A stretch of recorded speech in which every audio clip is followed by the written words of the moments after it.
My parents announced at their 30th wedding anniversary dinner that we are going to Hawaii next week with the entire family for another lavish party.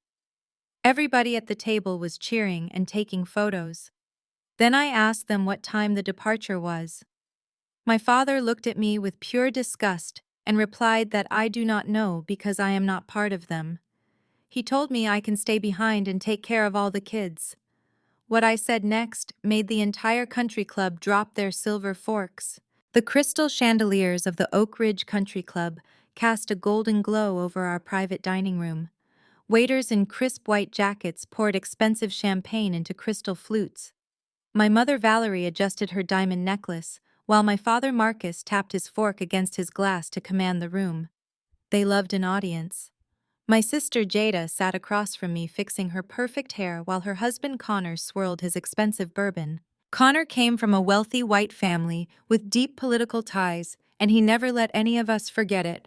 He looked at me with his usual arrogant smirk, treating me like the hired help rather than his sister-in-law. My father cleared his throat loudly. To 30 years of marriage and building a legacy. Next week we are taking this celebration to Maui. We have chartered a private jet for the entire family, a week of pure luxury at a private resort. Jada squealed and clapped her hands. Connor leaned back, looking incredibly smug. I picked up my linen napkin and dabbed my mouth. I had spent my entire life being the scapegoat of this family. I was the one they kicked out in the cold 5 years ago for choosing my own career path over their social climbing schemes. I built my wealth in absolute silence while they worshipped Jada and her privileged husband. That sounds wonderful, I said, keeping my voice perfectly steady. What time is the departure so I can pack my bags? The table went dead silent. My mother let out a sharp, patronizing laugh. My father set his glass down so hard the champagne spilled over the rim. You do not know the departure time because you are not part of us, my father said, his voice dripping with absolute contempt. This is a trip for the successful members of this family. You can stay behind and take care of Jada and Connor's kids. You should be grateful we even let you sit at this table tonight. Connor chuckled, taking a sip of his bourbon. Somebody has to watch the toddlers, Sienna. It is the least you can do to repay your parents for feeding you all those years. I did not cry. I did not yell. I simply smiled. I reached into my designer purse and pulled out a thick manila folder, placing it precisely next to my untouched steak. I will not be babysitting anyone, I said, my voice slicing through the heavy air of the dining room. And nobody is going to Hawaii. My mother slammed her hand on the table. Do not ruin this night with your jealousy, Sienna. You are making a fool of yourself. I ignored her and locked eyes directly with Connor. Tell me, Connor, did you happen to tell my father that the private jet and the luxury resort were both booked using a corporate platinum card belonging to Apex Holdings? Connor froze. His arrogant smirk completely vanished. The color drained from his face, leaving him looking like a ghost in a tailored suit. He stammered, trying to find words, but his throat seemed to have closed up entirely. My father looked confused. What are you talking about, Sienna? Connor is a senior vice president at Apex Holdings. He gets corporate perks for his hard work. He is a mid-level regional manager who has not closed a successful deal in 2 years, I corrected, leaning forward. And he definitely does not have authorization to spend $200,000 of company money on a family vacation. That is called corporate embezzlement. Jada jumped up from her chair. You are crazy. You do not know anything about his company. You are just a bitter, lonely woman trying to ruin our happiness. I pulled a sleek black titanium card from my wallet and tossed it onto the table. It landed right next to the manila folder. The name Apex Holdings was engraved in heavy gold letters right above the title Chief Executive Officer. And right below that title was my name. Sienna Washington. The silence that followed was deafening. You could hear a pin drop in the dining room. My parents stared at the card as if it were a venomous snake. I am the anonymous founder and CEO of Apex Holdings, I said, watching the absolute terror wash over Connor's face. I built the company from the ground up after you threw me out on the streets. Connor works for me. Well, he worked for me past tense. I officially terminated your employment 10 minutes ago, Connor. My security team is currently clearing out your office. Your corporate accounts are frozen, and I am pressing full criminal charges for the $200,000 you stole to fund this little anniversary trip. You cannot do this to him! Jada screamed, her voice cracking with hysteria. We are your family. My father pointed a shaking finger at me. You ungrateful child. You are going to withdraw those charges right now. Connor is providing for your sister. You owe us this. I owe you absolutely nothing, I replied, standing up from my chair and looking down at the people who had made my life a misery for 30 years. I am reclaiming my stolen funds and taking out the trash. Connor panicked and screamed aloud. You cannot freeze that account because your parents used it to secure a massive shadow loan. The words hung in the air like a physical weight pressing down on the crowded dining room. I stared at the people who raised me as the sickening reality washed over my body. A shadow loan. My parents had stolen my identity, leveraged the corporate account of the company I secretly built, and forged my financial credentials to secure $2 million from ruthless underground lenders. The clattering of silver forks from the surrounding tables completely stopped. Wealthy guests at the Oakridge Country Club turned their heads toward us, their eyes wide with morbid curiosity as our perfect family portrait shattered into a million jagged pieces right in front of them. I turned my gaze from the trembling Connor to my mother and father. Marcus and Valerie, the proud pillars of the local community, the ambitious social climbers who constantly judged everyone around them, were actually nothing but common fraudsters. I leaned over the table, my hands planted firmly on the white tablecloth. You committed identity fraud, I said, making sure every single syllable sliced clearly through the absolute silence of the room. You used my name to borrow $2 million behind my back. Instead of showing even a single ounce of remorse or guilt, my mother immediately went on the relentless defensive. Valerie stood up so quickly that she knocked her chair backward. It scraped loudly against the polished hardwood floor, making several guests flinch. She pointed a perfectly manicured finger directly at my face, her voice escalating into a shrill shriek that echoed off the high vaulted ceilings of the luxury country club. Do not you dare stand there and judge us tonight, she screamed, her carefully powdered face turning a deep shade of furious crimson. You owe us, Sienna. You owe this entire family for every warm meal you ate and every single piece of clothing you wore while growing up under our roof. We brought you into this world, and you are obligated to help us survive. I felt a cold knot form deep in my chest. Help you survive? I asked, my voice dangerously calm compared to her wild hysterics. You kicked me out of the house 5 years ago in the middle of a brutal winter blizzard. You threw my bags into the freezing snow and told me I was a worthless burden because I wanted to start my own business instead of marrying the rich older man you picked out for me.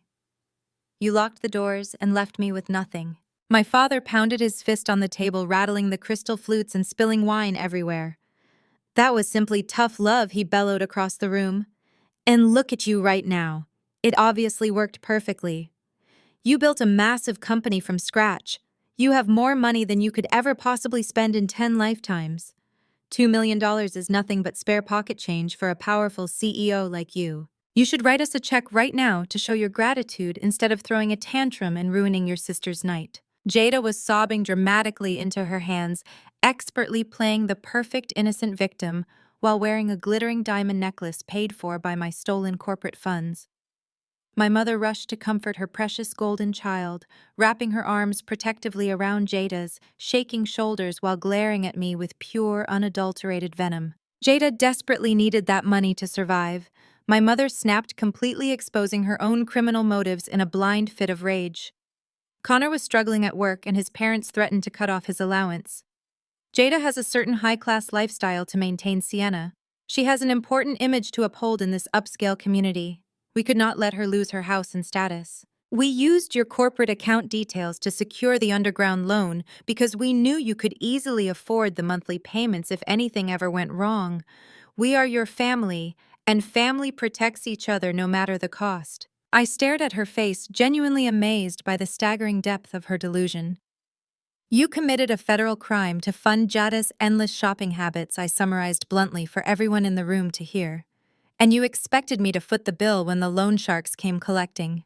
Connor, who had been hyperventilating near the elaborate dessert cart, suddenly seemed to remember exactly who he was.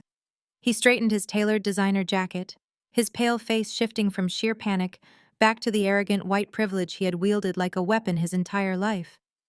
He stepped forward confidently, puffing out his chest, desperately trying to look physically intimidating. "Listen to me carefully," Connor said, using the tone he always reserved for me. "You might think you have the upper hand today because you own some lucky tech startup, but you are playing completely out of your league here. My father is a powerful state senator.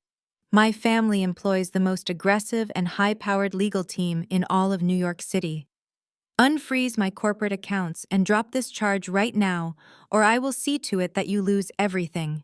We will sue you for defamation. We will bury your company in litigation until you are completely bankrupt," he sneered, stepping closer. "You are going to authorize that Hawaii trip, pay off that $2 million loan, and apologize to my crying wife." I did not flinch.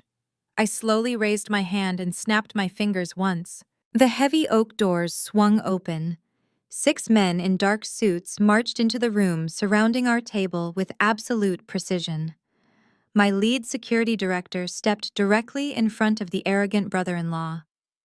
"Since you are no longer an employee of this corporation," I explained calmly, maintaining unbroken eye contact with him, "you are no longer entitled to any company property." "Sir, hand over the expensive platinum Rolex immediately," the director commanded. "And do not forget the Porsche keys." Connor yanked his arm back as if the security director had burned him. His face flushed an ugly purple, his pristine image of untouchable authority completely disintegrating before our eyes. He clutched his wrist, shielding the platinum watch, and took a frantic step away from the massive men in dark suits. "Are you out of your mind?" Connor shrieked, his voice cracking loudly enough to silence the murmurs of the remaining country club guests. "You are not taking my property. I am the son of Senator Sterling. You people have absolutely no idea who you are messing with today. I will have every single one of you thrown in federal prison for attempted armed robbery." He frantically dug into the pocket of his tailored trousers and pulled out his cell phone. His hands were shaking violently as he dialed 911. He pressed the phone to his ear, locking his panicked eyes on me, trying to project a dominance he had completely lost. "Yes, I need police immediately at the Oakridge Country Club," Connor yelled into the receiver, weaponizing his background with desperate precision. "A group of aggressive thugs is trying to assault me and steal my vehicle right now.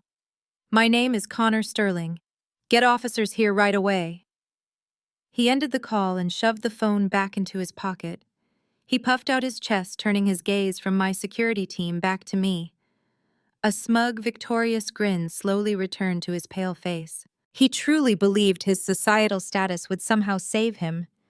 "You pushed too far this time, Sienna," Connor sneered, straightening his expensive lapels. "The police are on their way.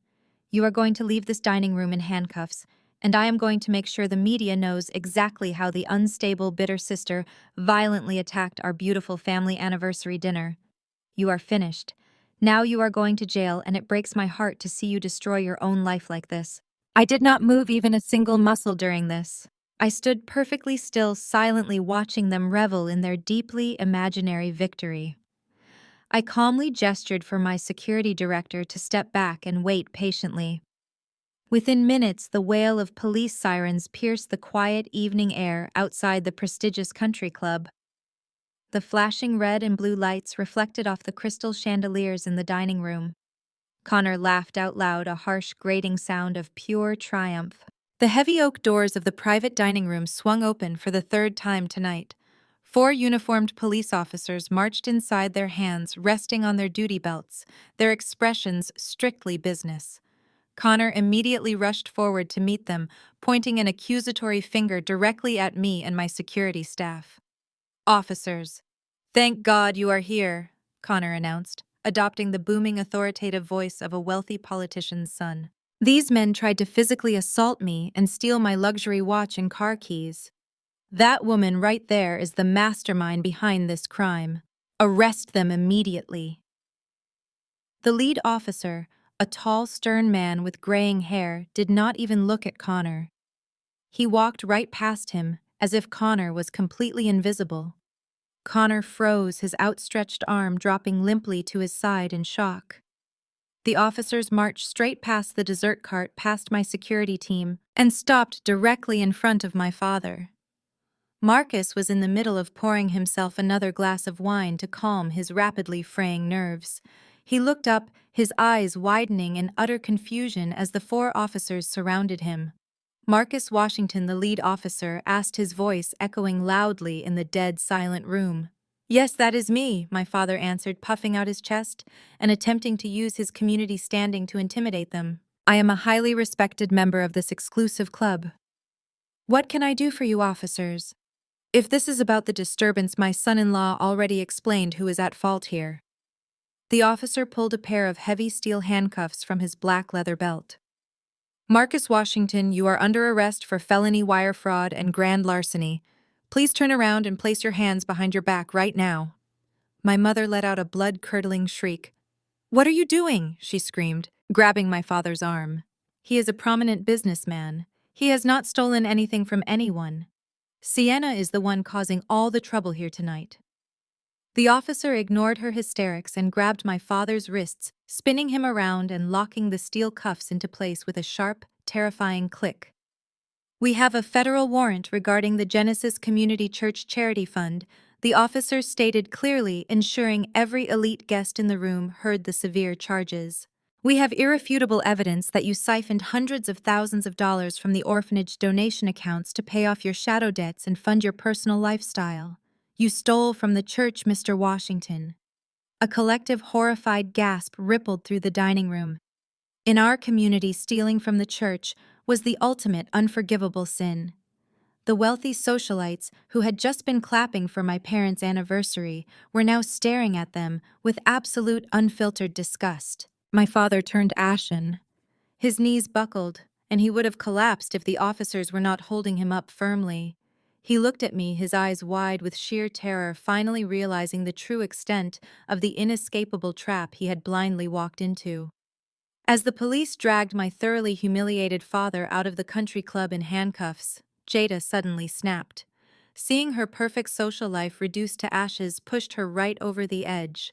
"You ruined everything," she shrieked. She lunged at me across the dining area. I simply took one graceful, perfectly timed step to the left, letting her crash face first into the massive, sticky, incredibly sugary anniversary cake, completely ruining her designer dress. The rich buttercream icing splattered across the polished country club floor as Jada thrashed around in the ruined remains of the massive anniversary cake.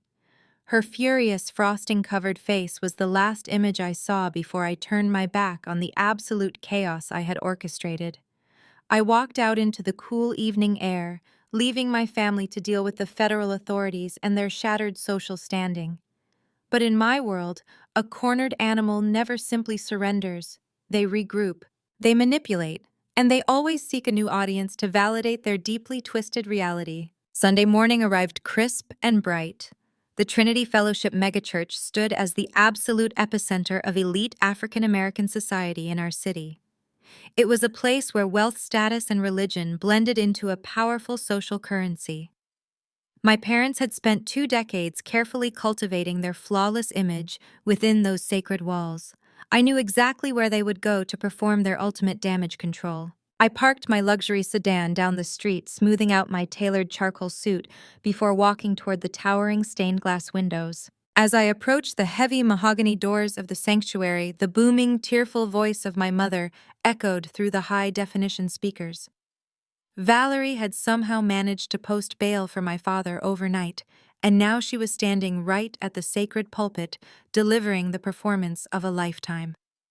I pushed the heavy doors open just enough to step inside the massive sanctuary without immediately drawing attention. The congregation was packed, sitting in rapt, sympathetic silence. Valerie clutched a gold-plated microphone with trembling hands. She wiped a solitary, perfectly timed tear from her cheek. "My brothers and sisters in Christ," my mother cried out, her voice echoing with manufactured agony. "Last night the devil entered our family in the form of our own flesh and blood. Our estranged daughter Sienna, A woman completely corrupted by corporate greed and worldly wealth orchestrated a vicious, entirely false arrest against my devoted husband Marcus. She manipulated federal agents to humiliate us simply because she hates the godly path we walk. A collective gasp of horror rippled through the 2,000 people sitting in the wooden pews. Jada was sitting in the very front row wearing a modest, conservative dress, nodding tearfully along with my mother's vicious lies. Connor sat stiffly beside her, looking pale but trying to maintain a pious expression after his catastrophic humiliation the night before. Valerie gripped the wooden podium, leaning forward to project maximum vulnerability. Sienna has lost her soul to the corporate world, my mother sobbed loudly into the microphone. She wants to tear down our family legacy. She wants to destroy the very foundation of this beautiful church by spreading vicious rumors about Marcus mishandling the charity funds. We have given our blood, sweat, and tears to the orphanage project, and she wants to burn it all to the ground out of pure, unadulterated spite.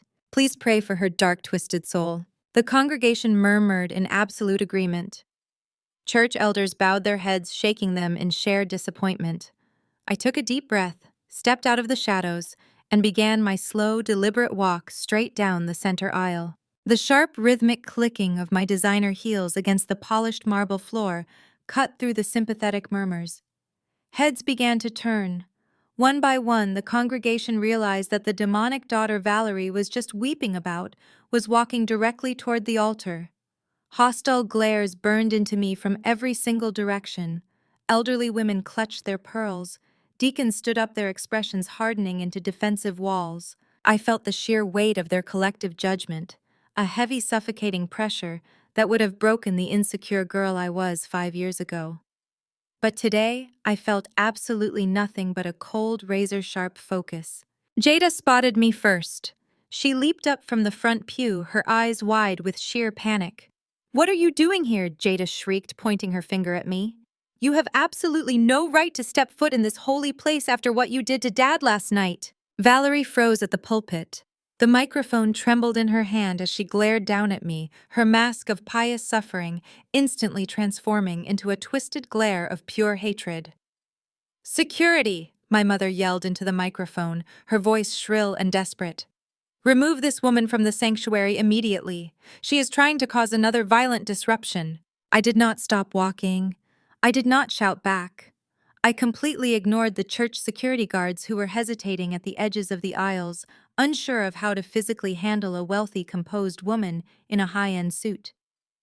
I bypassed the altar entirely and walked straight to the digital media console located just below the choir stands.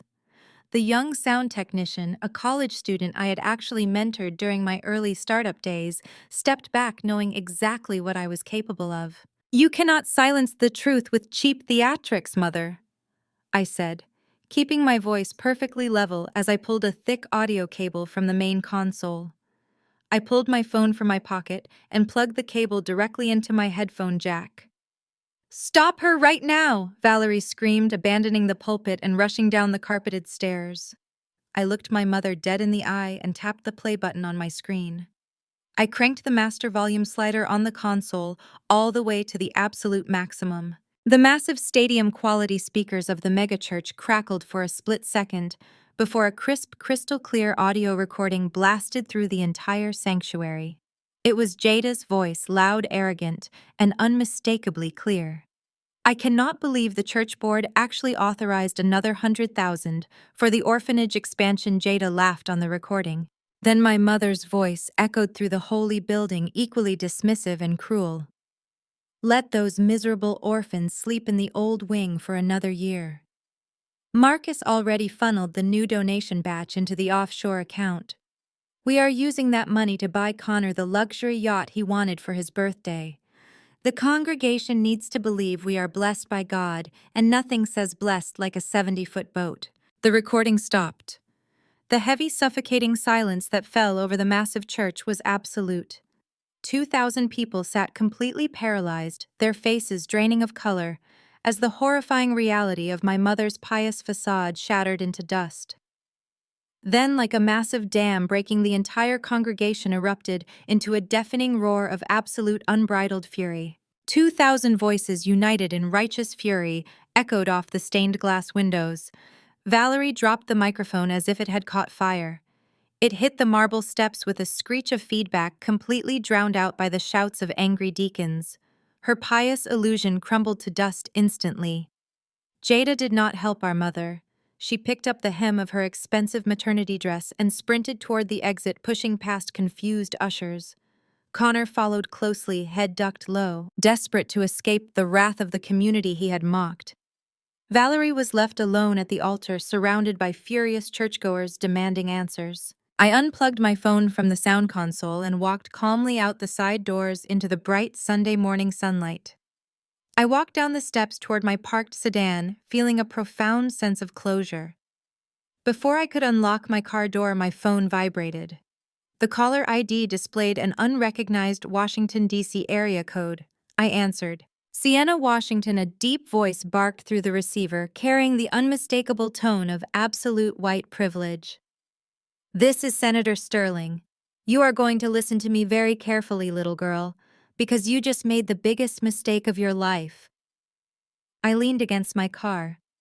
Connor had clearly run crying to his daddy. Good morning, Senator, I replied smoothly. I assume your son called you in a panic after getting fired for corporate embezzlement. Listen to me, the senator growled. Connor is a Sterling. He does not steal. Whatever error you manufactured to frame my son is going to be erased immediately. I have the State Banking Commission on speed dial. I have federal auditors who eat companies like yours for breakfast. Drop these charges by noon, or I will personally see to it that Apex Holdings is audited into oblivion.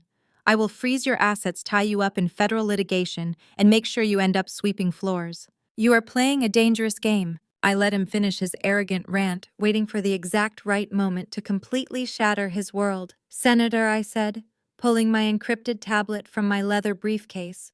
Are you familiar with the Liberty Progress Political Action Committee, or perhaps the Vanguard Future Coalition? There was a sudden sharp pause on the other end of the line.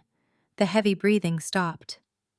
How do you know those names? He demanded, his tone dropping its aggressive edge, replaced instantly by a creeping sense of paranoia. I swiped across my tablet screen, bringing up a highly classified financial dossier. I know those names because I am the sole anonymous benefactor funding both of them, I stated clearly. According to my private ledgers, I funneled exactly $4.5 million of untraceable dark money into those political action committees over the last 18 months.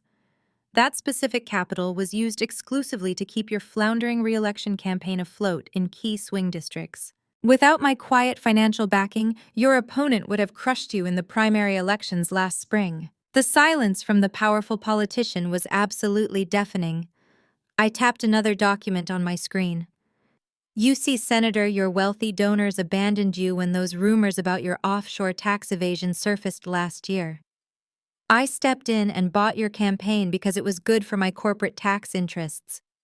I own the political action committees that pay for your television advertisements.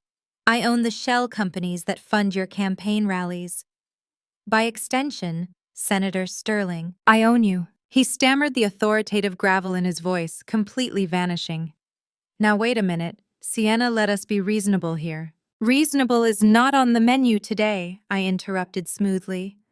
Your son is a thief who stole from a black woman, and your political career depends entirely on my continued financial mercy.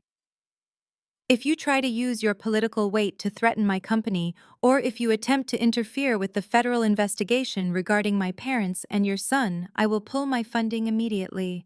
I will leak the paper trail of my donations to the press by dinner time. Your political career will be a smoldering crater before the evening news broadcast. Sienna, please. The senator pleaded, his white privilege entirely neutralized by the cold, hard reality of my wealth. Connor is my only son.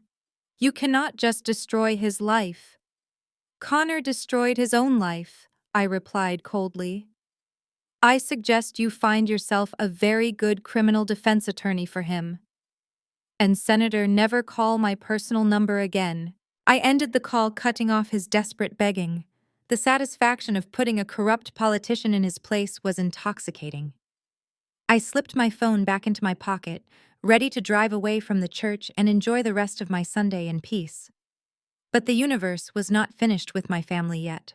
A blood-curdling, agonizing scream ripped through the air, echoing across the crowded church parking lot. It was a sound of pure, unadulterated terror. I turned sharply toward the noise. About 50 yards away, near a row of parked cars, a crowd was rapidly forming. I saw Connor pacing frantically, his hands pulling at his hair in absolute panic. Valerie had just sprinted out of the church doors, pushing past the angry congregation members who were still demanding answers. She was running toward the commotion. I walked briskly toward the gathering crowd, looking through the gap between two parked SUVs. Jada was collapsed on the hot black asphalt, leaning heavily against the rear tire of Connor's luxury vehicle. Her hands were clutching her swollen, pregnant belly in a desperate vice grip. Her face was contorted in sheer agony, her expensive Sunday dress completely ruined. A dark, terrifying pool of bright red blood was spreading rapidly across the gray pavement, right beneath her expensive shoes.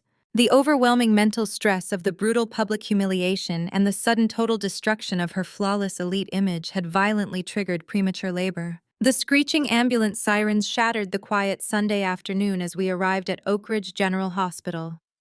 Jada was loaded onto a stretcher, screaming in absolute agony, while Valerie trailed behind, crying hysterically. I followed in my own car simply to witness the inevitable destruction of their dignity. The emergency room waiting area was packed, but Connor marched straight to the front desk, shoving past a mother holding a sick toddler. He slammed his fist against the plexiglass window, his pale face slick with panicked sweat. "My wife is Jada Sterling," he bellowed at the exhausted triage nurse leaning heavily on his family name. "She is going into premature labor, and we need the private VIP maternity suite immediately. Get the chief of medicine down here right now. I am the son of Senator Sterling, and I demand priority treatment." The nurse barely blinked at his arrogant display of white privilege. She calmly handed him a payment terminal. "Sir, the VIP maternity wing requires a $50,000 upfront deposit for uninsured premium care," she stated in a flat professional tone. "Please swipe your card to secure the suite." Connor scoffed loudly, pulling his custom leather wallet from his jacket. He dramatically pulled out his corporate platinum card, the very same one he had been using to embezzle from my company, and slapped it onto the terminal.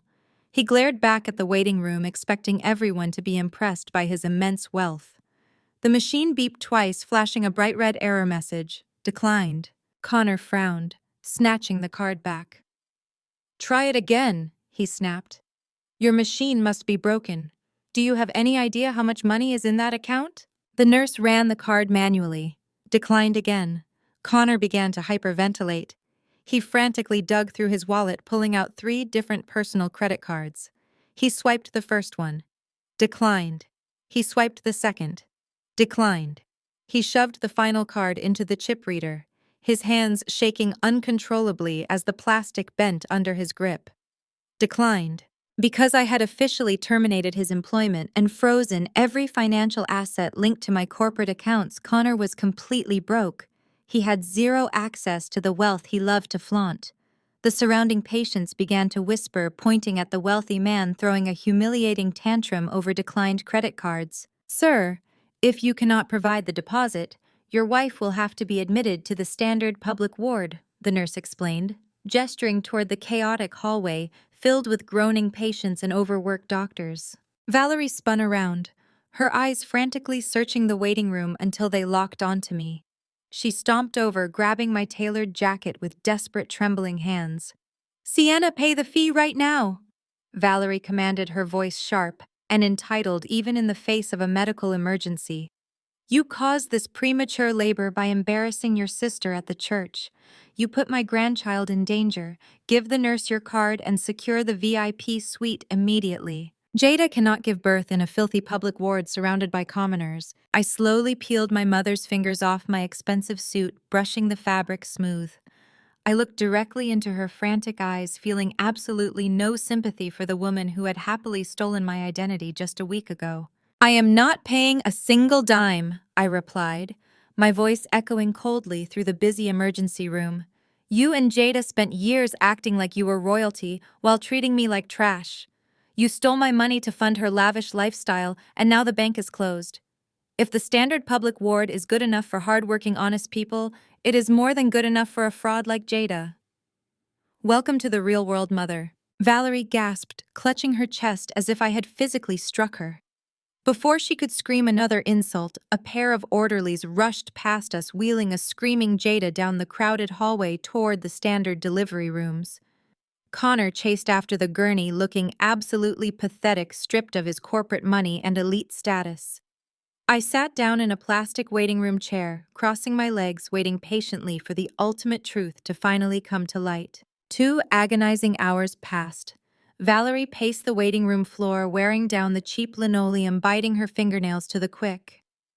I simply scrolled through my corporate emails, securing the final details of my parents' impending financial ruin. The heavy double doors of the maternity ward suddenly slammed open. A senior doctor rushed out, still wearing his surgical scrubs, his face tight with urgent concern. "Family of Jada Sterling," the doctor called out, scanning the room. Connor leaped up from his chair, rushing forward with Valerie right behind him. I stood up slowly, walking over to hear the verdict. "I am her husband," Connor announced, puffing out his chest, trying to reclaim his masculine authority. "How is my son? Is he healthy? I need to see my heir right now." The doctor pulled off his surgical mask, looking extremely grim. "Your wife had a complicated delivery due to the severe stress she endured today. The baby survived the birth, but he is experiencing a critical medical emergency.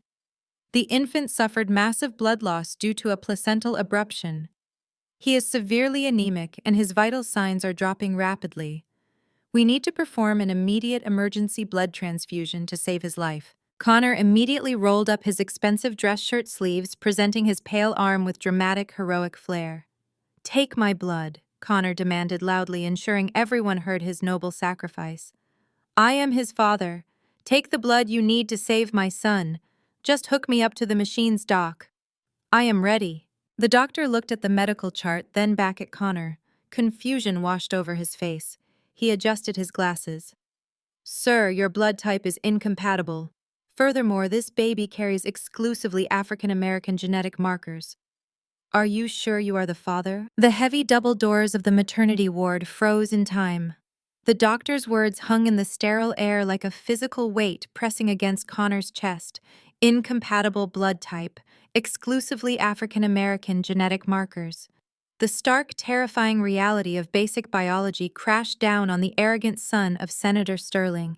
His perfectly curated white privilege and elite superiority shattered into jagged pieces on the linoleum floor. I watched the blood completely drain from his face, leaving him a hollow, empty shell.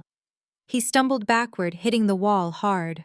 "What did you just say to me?" Connor demanded, his voice trembling, losing its previous authority.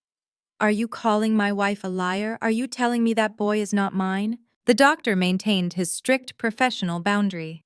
"I am telling you the medical facts, sir," the doctor replied firmly, holding up the chart. "We ran the panels twice to be absolutely certain before the emergency transfusion.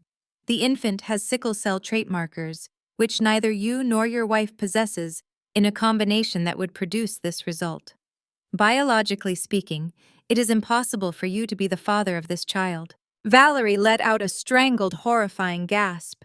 She pressed both hands over her mouth, her eyes wide with sheer panic. The golden ticket, the wealthy white son-in-law who elevated her social status to the absolute peak of the country club elite, was slipping right through her desperate fingers.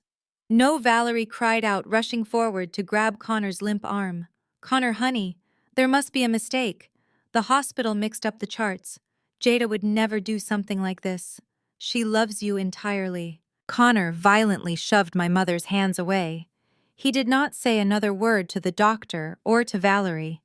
He turned on his heel and marched down the hallway toward the recovery rooms, moving with the dark, terrifying purpose of a man whose entire world had just been exposed as a humiliating lie. I followed him at a calm, deliberate pace, wanting to witness the final destruction of Jada's perfect glass house.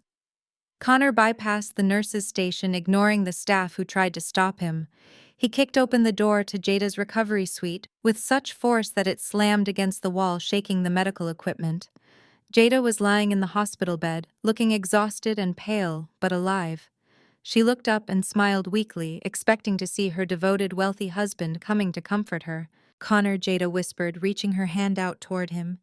"Is the baby okay?" Connor did not take her hand.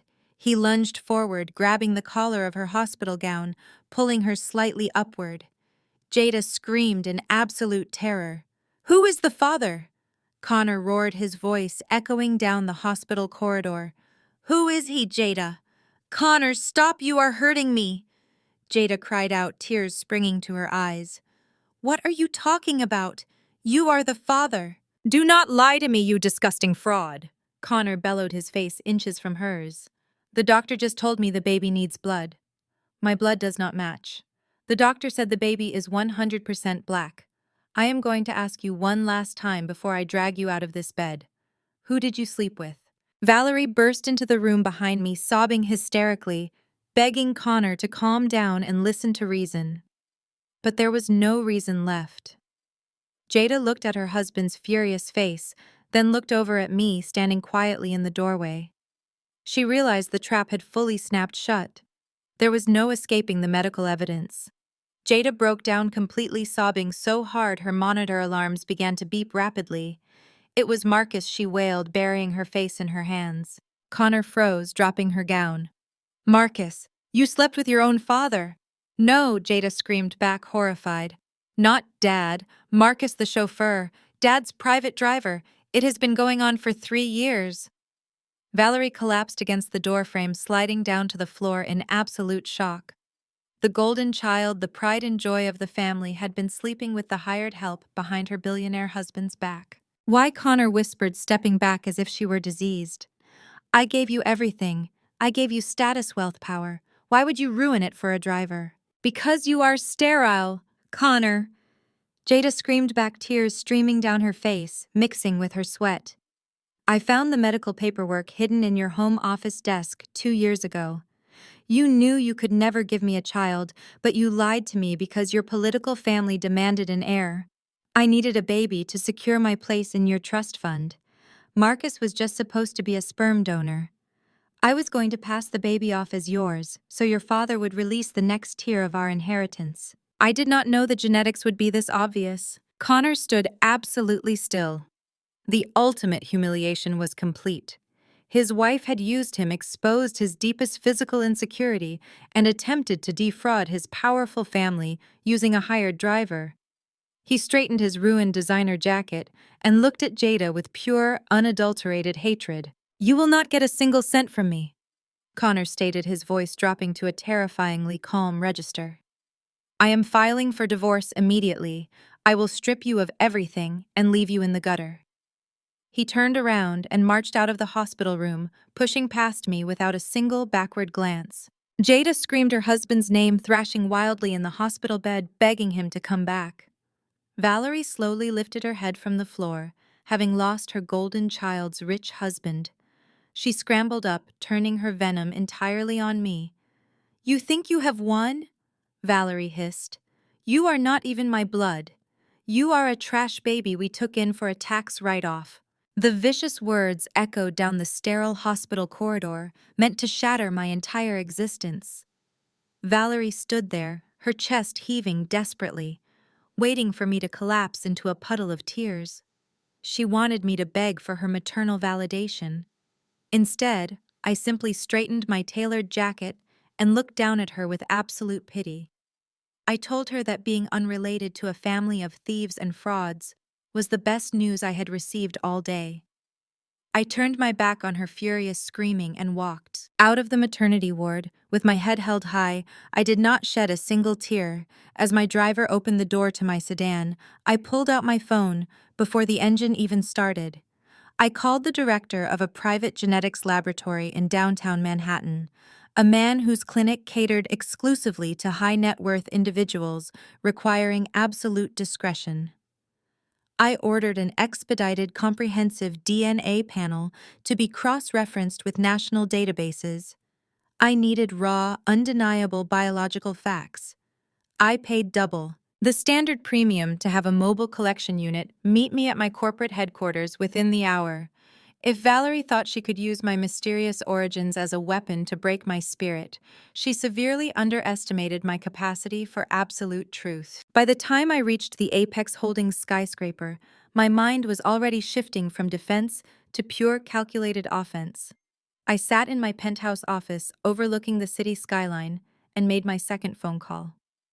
I contacted Elias Thorne, a former federal investigator who now ran the most ruthless forensic auditing firm on the East Coast. I did not just want my financial history reviewed, I wanted Valerie and Marcus Washington stripped down to their absolute foundational lies.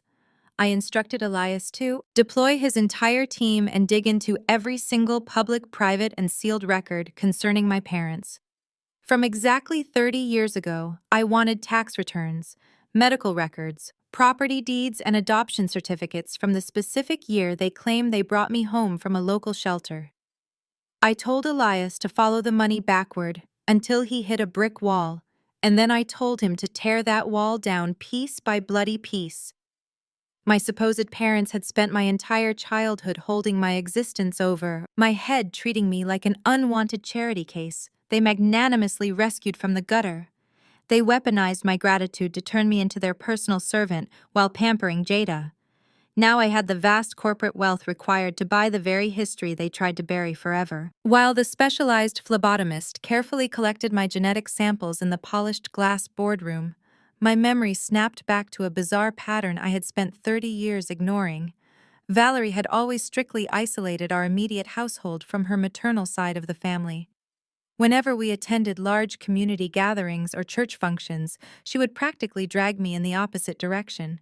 If anyone from her sister's bloodline approached, I remembered being 8 years old, standing at a crowded summer barbecue when a beautiful woman with striking sharp features incredibly similar to mine tried to hand me a plate of food. Valerie had snatched my wrist so hard it bruised my skin, dragging me to the car and screaming that her extended family was toxic and dangerous. She always justified this extreme isolation under the guise of protecting our pristine family image from her allegedly unstable relatives. But looking back through the sharp, unforgiving lens of adulthood, her frantic, overbearing control was never about protecting me from them. It was about protecting her, massive secret from me. She kept me away from anyone who might look at my face and recognize the ghosts she had buried deep in the dirt. She kept me isolated so I would never ask the dangerous questions about where my sharp features and analytical mind actually came from. The pieces of the puzzle were terrifyingly obvious. Now I stayed in my office late into the night, staring at the glowing city lights below, waiting for the dark shadows of my past to finally catch up to the present. The silence of the executive floor was heavy, thick with the suffocating anticipation of a paradigm-shifting revelation. I poured myself a single glass of bourbon, watching the ice melt as the hours dragged on. At exactly 2 in the morning, the harsh ringing of my encrypted private line shattered the quiet room. I answered immediately. Elias Thorne did not bother with pleasantries or formal greetings. His voice was gravelly, carrying the heavy weight of a man who had just unearthed a massive, sprawling conspiracy that spanned decades. Miss Sienna Elias said, the sound of shuffling paper files echoing through the receiver. The expedited genetic results came back, and my elite team has spent the last 6 hours matching them against the sealed financial records we hacked from the county archives. I gripped the edge of my mahogany desk, my knuckles turning white under the strain. Tell me the truth, Elias. I commanded, my voice cold and unwavering. You were not adopted from a shelter, he stated, dropping the final devastating piece of the puzzle into place. You are the biological daughter of Valerie's late sister Elara. She died 30 years ago under highly suspicious circumstances, right before you miraculously appeared in Valerie's care. My blood ran completely cold as the true, horrifying depth of her sheer depravity finally set in. I was not some random stranger they charitably rescued from poverty. I was their own flesh and blood. They had deliberately erased my mother from existence to steal whatever wealth she had left behind. Elias took a sharp breath before continuing his terrifying report. Miss Sienna, there is something else you need to see right away. I am sending a secured digital file to your personal server right now. The official police report from the night your mother passed away has been completely altered. Elias continued speaking, his voice dead serious as he walked me through the darkest parts of the hacked police files. 30 years ago, my biological mother, Elara, suffered a severe medical emergency in Valerie and Marcus Washington's home. According to the original paramedic logs that Elias recovered from an old county backup server, my supposed parents waited over 4 hours to call emergency services. They sat in their living room and deliberately let my mother die so they could execute a meticulously planned financial takeover. Elara was not just a passing relative. She was a brilliant pioneer in commercial real estate, a self-made African-American woman who had quietly amassed a fortune worth over $50 million. She had established an ironclad trust fund exclusively in my name to guarantee my future. Valerie and Marcus forged her signature on a set of fraudulent legal documents while her body was barely cold. They bribed a corrupt family court judge, who has since been disbarred, to seal the records and legally absorb me into their household as a charity case.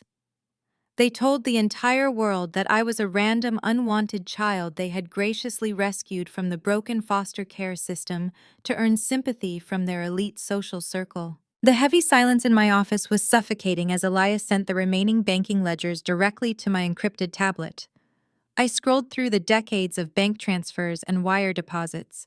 Every single luxury Valerie and Marcus ever flaunted in front of their pretentious church friends was paid for with the blood money they stole from my dead mother.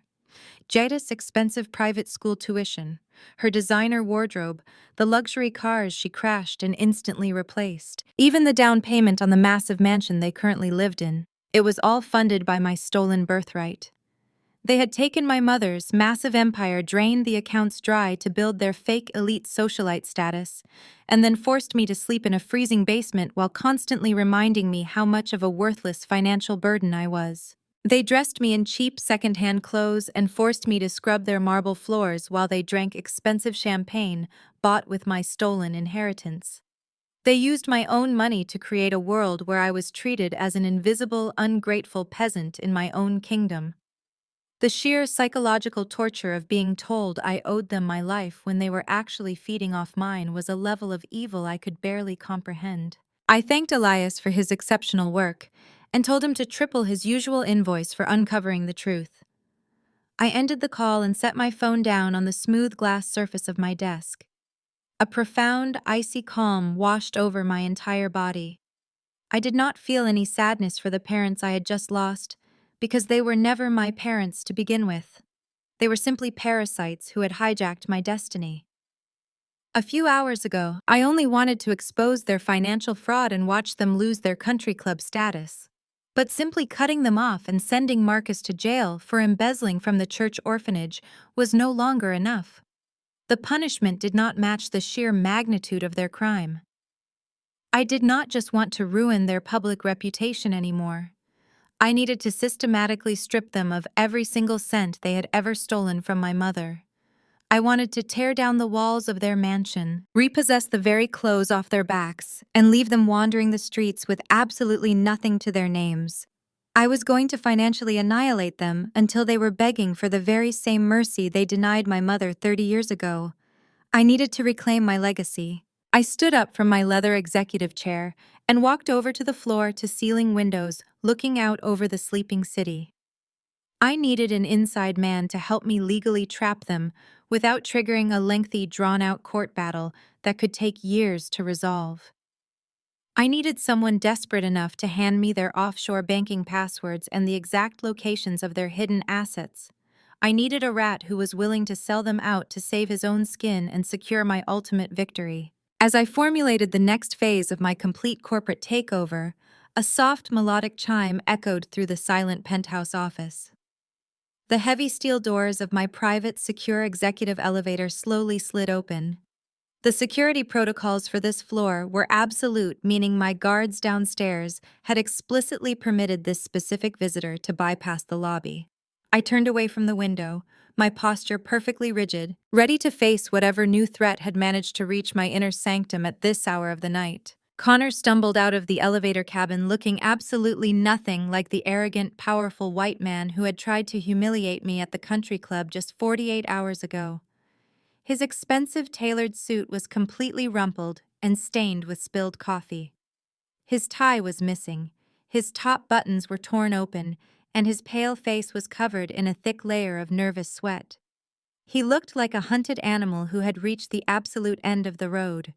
He had lost his wife, his family backing, and his unearned prestige in a matter of hours. He took a hesitant step onto the plush carpet of my office, his hands raised in a gesture of desperate surrender. "I know you hate me, Sienna." Connor rasped, his voice trembling with sheer desperation. "But we share a common enemy now, and I have exactly what you need to destroy them forever." "I have the offshore account numbers," he continued, gasping for breath as he desperately tried to sell out the very people he had protected just 2 days prior. "I know exactly where Marcus hid the rest of the stolen orphanage money tonight." I remained perfectly still in my executive chair, watching the miserable display of a once powerful man, completely broken by his own arrogance. Connor stood in the center of my penthouse office, panting heavily as the heavy steel elevator doors closed behind him, locking him inside my domain. He looked absolutely nothing like the entitled white aristocrat who had tried to publicly humiliate me at the country club just days ago. His designer suit was wrinkled and stained, his posture was hunched, and his eyes darted around the room like a cornered rat. "My father completely cut me off," Connor gasped, taking a hesitant step forward toward my glass desk. "The senator disowned me officially this morning. He froze my trust funds and sent security fixers to evict me from my own penthouse. He told me I was a political liability because of the scandal at the church and the hospital. He said I was entirely on my own." I took a slow, deliberate sip of my bourbon, feeling absolutely no sympathy for the man who had happily participated in my lifelong abuse. "You are trespassing on private corporate property," I stated coldly. "Give me one good reason why I should not have my security team drag you out of this building and hand you directly over to the police for the embezzlement charges you are already facing." Connor swallowed hard, wiping nervous sweat from his pale forehead. "Because I have the ultimate kill shot," he said, his voice shaking but desperate to sound confident. "I know you are wealthy, Sienna, but destroying Marcus and Valerie in federal court could take years of endless litigation. They have hidden assets and offshore shell companies that even your best forensic auditors might never find in time. But I have the master key." Connor reached into his jacket pocket and pulled out a small encrypted flash drive, holding it up like a trophy. "I spent the last 3 years secretly backing up every single financial document passing through Marcus Washington's home office. I have the exact routing numbers for the offshore accounts where he stashed the stolen church charity funds. Better yet, I have the original scanned copies of the forged adoption papers and the altered trust fund documents Valerie used to steal your biological mother's empire 30 years ago. I have irrefutable, unassailable proof of their massive financial crimes and their money laundering operations." I leaned forward, resting my elbows on the smooth glass surface of my desk. The prospect of bypassing a tedious legal war and executing a flawless financial guillotine was appealing. "And what exactly do you want for this stolen data, Connor?" I asked, treating him exactly like the worthless, desperate employee he truly was. "I want $5 million, Connor demanded, trying to stand up straight and project his old, unearned authority. "I want $5 million in completely untraceable cash. My father is sending his political fixers to silence me so I do not ruin his upcoming election campaign with my criminal charges. I need to flee the country tonight and disappear completely to restart my life somewhere in Europe. $5 million is absolute pocket change for a billionaire CEO like you, Sienna." You give me the cash to escape, and I give you the flash drive that locks your fake parents in federal prison for the rest of their miserable lives. I let out a sharp laugh that echoed off the floor to ceiling windows. You are in absolutely no position to make demands, Connor, I replied smoothly, standing up from my chair and slowly walking around the desk to face him. You are a fired, disgraced regional manager begging for a golden parachute from the very same black woman you told to stay home and babysit your children. You have zero leverage here. If you walk out of that elevator with your flash drive, my federal investigators will eventually find those offshore accounts anyway.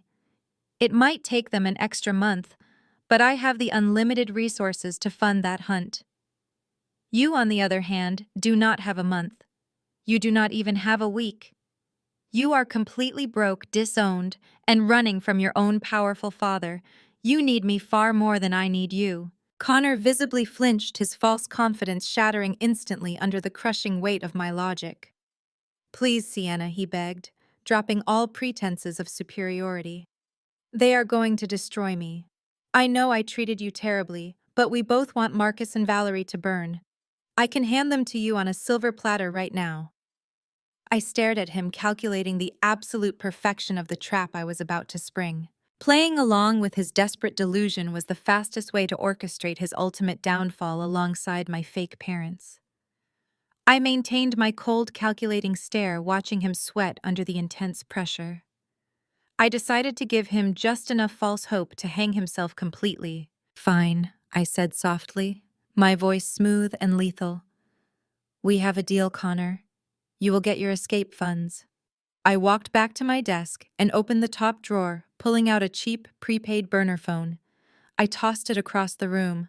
Connor scrambled to catch it, fumbling awkwardly before clutching it to his chest. I will have the $5 million in untraceable cash ready for you tonight, I commanded, pointing toward the elevator. Bring that encrypted flash drive to my downtown corporate office at exactly midnight. Use that burner phone to contact my private security gate when you arrive, and they will let you inside the building. Connor nodded frantically, a pathetic smile of sheer relief washing over his sweaty face as he backed into the elevator. Thank you, Sienna, he gasped, pressing the lobby button. I will be there. The heavy steel doors began to slide shut. Do not be late, Connor, I whispered as the doors finally closed, sealing his inevitable fate. Midnight arrived with a heavy downpour washing the dark streets. The towering glass and steel structure of the apex-holding skyscraper pierced the night sky like a glittering spear. I sat in my penthouse office, waiting patiently in the dim ambient light. The private executive elevator chimed precisely at midnight. Connor stepped out onto the plush carpet, looking infinitely more arrogant than he had just a few hours ago. He had gone back to his luxury apartment to shower and change into a fresh, tailored suit. His slicked-back hair and puffed-out chest signaled that his trademark white privilege had fully rebooted. He walked into my office carrying himself like a king instead of a desperate fugitive. I see you managed to find the building, Connor, I said, remaining seated behind my desk. He let out a short, condescending laugh and tossed the encrypted flash drive onto my desk. It landed with a sharp clatter against the glass. I uphold my end of the bargain, Sienna, he replied, straightening his expensive cuffs. There is everything you need to bury Marcus and Valerie. Every offshore routing number, every forged document, every piece of dirty laundry they ever tried to hide. Now give me my $5 million. I have a private charter waiting at the airfield to take me to Geneva. I looked at the silver flash drive, then shifted my gaze back to his smug face. You really think you have outsmarted everyone, do you not, Connor? I asked, keeping my voice perfectly flat. He leaned over my desk, planting his hands firmly on the glass. I know I have. He sneered, a cruel smile stretching across his pale face. My father might have disowned me for now, but he will eventually forgive me later. That is how elite families work, Sienna. We protect our bloodlines. I am taking your $5 million to enjoy a long, luxurious European vacation while you tear your fake parents to shreds in federal court. You are cleaning up the mess and paying me for the privilege I always knew you were nothing but a useful tool for my own success. I did not react to his pathetic attempt at superiority. I simply reached under my desk, and pulled out a sleek silver briefcase, placing it carefully next to the flash drive. Then I pulled out a thick legal document and a gold fountain pen, sliding them both across the glass surface toward him. Before I hand over $5 million in untraceable cash, we have some basic corporate housekeeping to finalize, I stated, leaning back in my leather chair. This is a standard non-disclosure agreement. It legally binds you to absolute silence regarding this transaction and my ownership of Apex Holdings. It also waives your right to ever pursue legal action against this company for your termination. Sign the bottom line. Connor and the briefcase is completely yours. Connor rolled his eyes, letting out an exasperated sigh as if I were wasting his precious time. Always the meticulous little secretary, he mocked. Picking up the gold pen, he barely glanced at the dense legal text covering the pages. His greed completely blinded him to the obvious danger lurking in the fine print. He eagerly flipped to the very last page and scrawled his signature across the dotted line. He had absolutely no idea what he had just signed away. The document was not a non-disclosure agreement at all. It was a meticulously crafted legal confession drafted by my elite team of corporate lawyers just 2 hours ago. The dense paragraphs he ignored were written in complex legal terminology, but the core message was terrifyingly simple. By signing that paper, Connor had just legally confessed to being the sole mastermind behind the entire church orphanage embezzlement scheme. The document explicitly detailed how he used his political connections to funnel the charity money into his own offshore accounts, framing Marcus as a clueless pawn in his massive financial crime. He had just handed me the ultimate weapon to destroy his entire life forever. There! I signed your stupid paper, Connor said, tossing the gold pen aside. Now give me my money so I can leave. I pulled the signed confession across the desk and carefully placed it inside a secure folder. I nodded toward the silver briefcase. Take it, I said, my voice dropping to a deadly whisper. Have a wonderful flight, Connor. Connor eagerly grabbed the handle of the briefcase, pulling it toward his chest like a life preserver. He flashed me one final arrogant smirk, completely convinced he had won the ultimate victory tonight. I will send you a postcard from Switzerland's Siena, he mocked, turning his back to me. Try not to miss me too much while you are rotting in this empty office. He could not resist checking the cash before leaving the room. He stopped halfway to the elevator, placed the briefcase on a side table and popped the dual silver latches. The briefcase's lid sprang open, revealing its true contents. Connor's arrogant smile instantly vanished, replaced by a look of pure, unadulterated confusion. The briefcase did not contain $5 million in untraceable cash. It was filled to the absolute brim with thousands of tiny shredded strips of paper. He reached into the mess, pulling up a handful of the shredded documents. His eyes widened in absolute horror as he recognized the text printed on the destroyed pages. They were shredded copies of his own fake corporate resumes, the very same documents he had used to fraudulently secure his executive job at my company years ago. What is this? Connor gasped, spinning around to face me, his voice cracking with sudden terror. Where is my money? You really think I would give $5 million to a thief? I asked, standing up from my desk. Before Connor could scream another word, the heavy oak double doors of my penthouse office suddenly burst open with explosive force. Agents in dark tactical vests flooded the pristine executive suite. The golden light reflected off the yellow letters printed across their gear. FBI. IRS. They swarmed the room instantly, cutting off every escape route. Connor stumbled backward, his expensive shoes slipping on the thick carpet. He crashed hard against a mahogany bookshelf, knocking over a crystal vase that shattered across the floor. He threw his hands into the air, darting frantically like a trapped animal, realizing the cage snapped shut. "Nobody move, the lade!" Agent shouted, his voice echoing off the windows. He stepped to the front, flashing a gold badge. "Special Agent Harrison, Federal Bureau of Investigation. We are executing an arrest warrant." Connor was hyperventilating, his arrogant white privilege kicked into overdrive, a desperate reflex born from a lifetime of facing zero consequences. He pointed a trembling finger at the agents. "You cannot just barge into a private skyscraper." Connor screamed, his voice cracking violently. Do you have any idea who you are dealing with? I am Connor Sterling. My father is Senator Sterling. I demand that you stand down immediately, or I will have every single one of you stripped of your badges. You are violating my civil rights. This is completely illegal. I remained perfectly seated behind my glass desk, watching his pathetic meltdown with chilling satisfaction. I picked up the folder containing his signed confession and the silver flash drive. I stood up, smoothed my suit, and walked past the panicked man. Agent Harrison, I said, handing the evidence to the investigator. Inside, you will find a legally binding notarized confession from Mr. Sterling. He admits to being the sole mastermind behind the church embezzlement scheme. The flash drive contains the complete digital trail proving he funneled charity funds to personal accounts. He also provided irrefutable proof of massive financial fraud committed by Marcus and Valerie Washington. Connor stared at me in sheer horror. His mind finally processed the massive trap he had just signed his name to. You set me up, he gasped, his legs buckling. You made me sign a confession. You said you would give me $5 million to escape. I told you I would give you exactly what you deserve, I corrected coldly.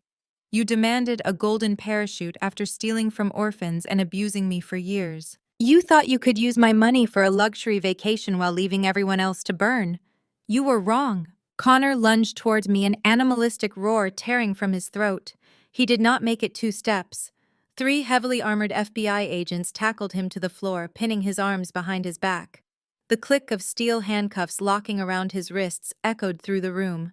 Get off me! Connor sobbed, his elite facade destroyed. Call my father. Call Senator Sterling right now. He will stop this. He will protect me. Agent Harrison looked down at the sobbing man on the floor.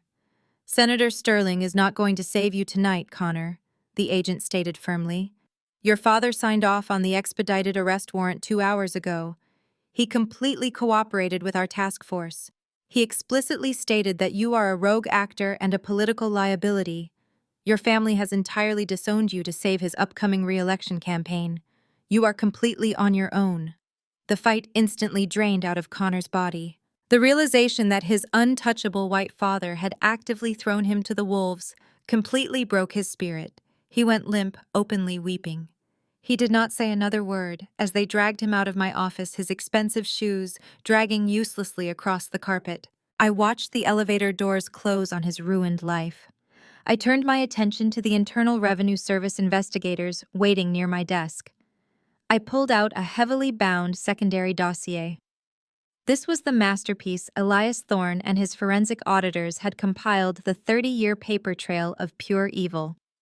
I handed the massive stack of documents to the lead IRS agent. This file contains 3 decades of irrefutable evidence regarding Marcus and Valerie Washington, I explained. It documents exactly how they forged adoption papers, bribed a family court judge, and stole a $50 million trust fund belonging to my late biological mother. It contains every property deed, luxury vehicle purchase, and offshore account they funded using my stolen birthright.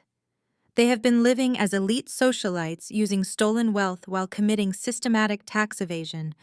I want every single cent returned to my name. The IRS agent flipped through the pages of the dossier, his eyes widening slightly as he absorbed the sheer magnitude of the financial crimes.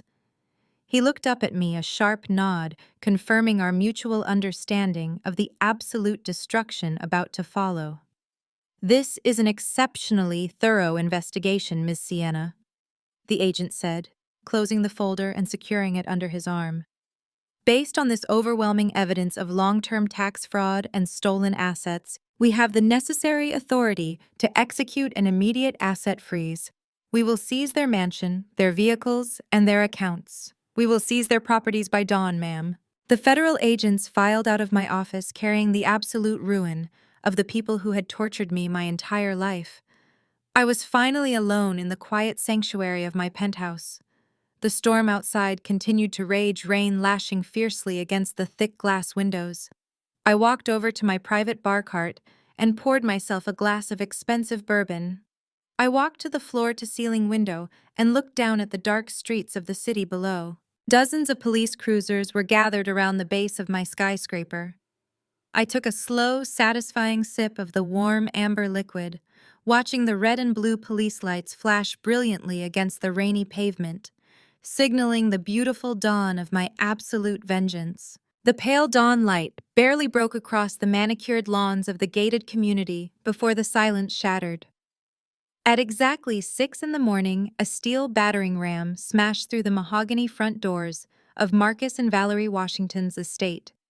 The expensive wood splintered into jagged pieces, echoing like a bomb blast through the foyer. Dozens of heavily armed federal agents from the Internal Revenue Service and FBI poured into the massive house. Their heavy combat boots trampled mercilessly over the imported Persian rugs my parents bought using my stolen inheritance. Upstairs in the master suite, Marcus and Valerie were jolted awake from their deep sleep. The bedroom door flew open before they could comprehend the noise downstairs. Federal agents stormed into their pristine sanctuary. Valerie let out a blood-curdling shriek, clutching her silk sheets to her chest as flashlights blinded her. Marcus scrambled backward against the headboard, his pajamas offering no protection against the terrifying reality crashing down upon him. "Get out of your bed and keep your hands where we can see them," the lead agent commanded, his voice devoid of any sympathy. "You are being evicted under federal asset forfeiture laws. This entire property has been seized by the United States government." Valerie scrambled out of bed, her perfectly styled hair a tangled mess. "You cannot do this to us," she screamed, pointing her finger at the armed agents, while her voice trembled with indignant rage. "We are prominent members of this community. We are wealthy, respectable citizens. Do you have any idea who my husband is? Call our lawyers right now. I will have your badges for breaking into my home like common thugs." The agents completely ignored her arrogant demands. They moved with absolute terrifying efficiency. Teams of forensic accountants carrying clipboards swarmed every single room of the 20,000-square-foot mansion. They began slapping bright yellow seizure tags onto everything in sight.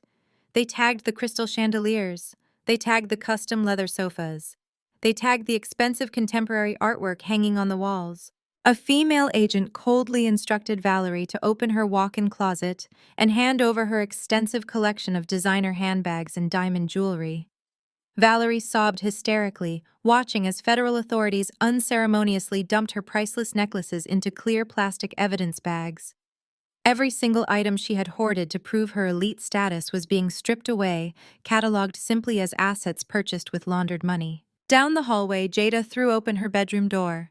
She was clutching her newborn baby against her chest, wearing a designer silk robe. She took one look at the federal agents tagging the hallway paintings and instantly shifted into her default mode of aggressive, entitled superiority. "What is the meaning of this?" Jada screeched, marching toward the lead IRS agent with absolute fury burning in her eyes.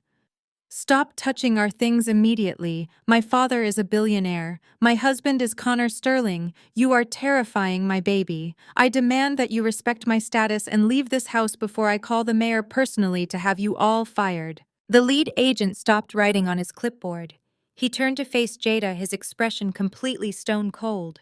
He looked her up and down, completely unimpressed by her desperate attempt to wield a power she no longer possessed. "You have absolutely zero status, ma'am," the agent stated, his brutally honest words slicing through Jada's towering delusion. "Your husband was arrested for federal embezzlement at midnight. Your father is currently under federal investigation for defrauding a church charity fund. This entire estate, including the robe you are currently wearing, was purchased using a stolen trust fund that belonged to someone else. You own nothing here. You are completely broke, officially homeless, and your parents face decades in federal prison. Now pack a single bag of basic necessities for your infant and vacate the premises immediately." Jada gasped, her mouth falling open as the horrifying truth finally shattered her perfect reality. She looked at Marcus and Valerie, who were being escorted down the grand staircase by armed guards. They looked utterly pathetic, stripped of wealth and suffocating pride. The golden child finally realized that the bank was permanently closed. Within 30 minutes, the federal agents marched my family out the front door and down the sprawling driveway. The morning sky had opened up, unleashing a freezing torrential downpour. Marcus, Valerie, and Jada were shoved out past the iron gates of their own estate. The heavy metal gate slammed shut behind them, locking with a definitive metallic echo. They stood on the wet curb, shivering in the freezing rain. They were wearing nothing but their silk pajamas and thin slippers. Jada huddled over her crying baby, trying desperately to shield the infant from the biting wind. Valerie sobbed uncontrollably, her tears mixing with the heavy rain streaming down her face. She looked around the neighborhood, hoping for salvation. But their wealthy neighbors, the elite socialites they had tried to impress for decades, simply stood on their covered porches watching the spectacle with quiet judgment. Nobody offered them an umbrella. Nobody offered to let them inside. Marcus frantically pulled his cell phone from his pajama pocket. He dialed the church elders, begging for a place to stay, but they hung up on him instantly. The community had completely abandoned them after hearing the audio recording of their cruel theft. He checked his banking application, watching the screen load in the freezing rain.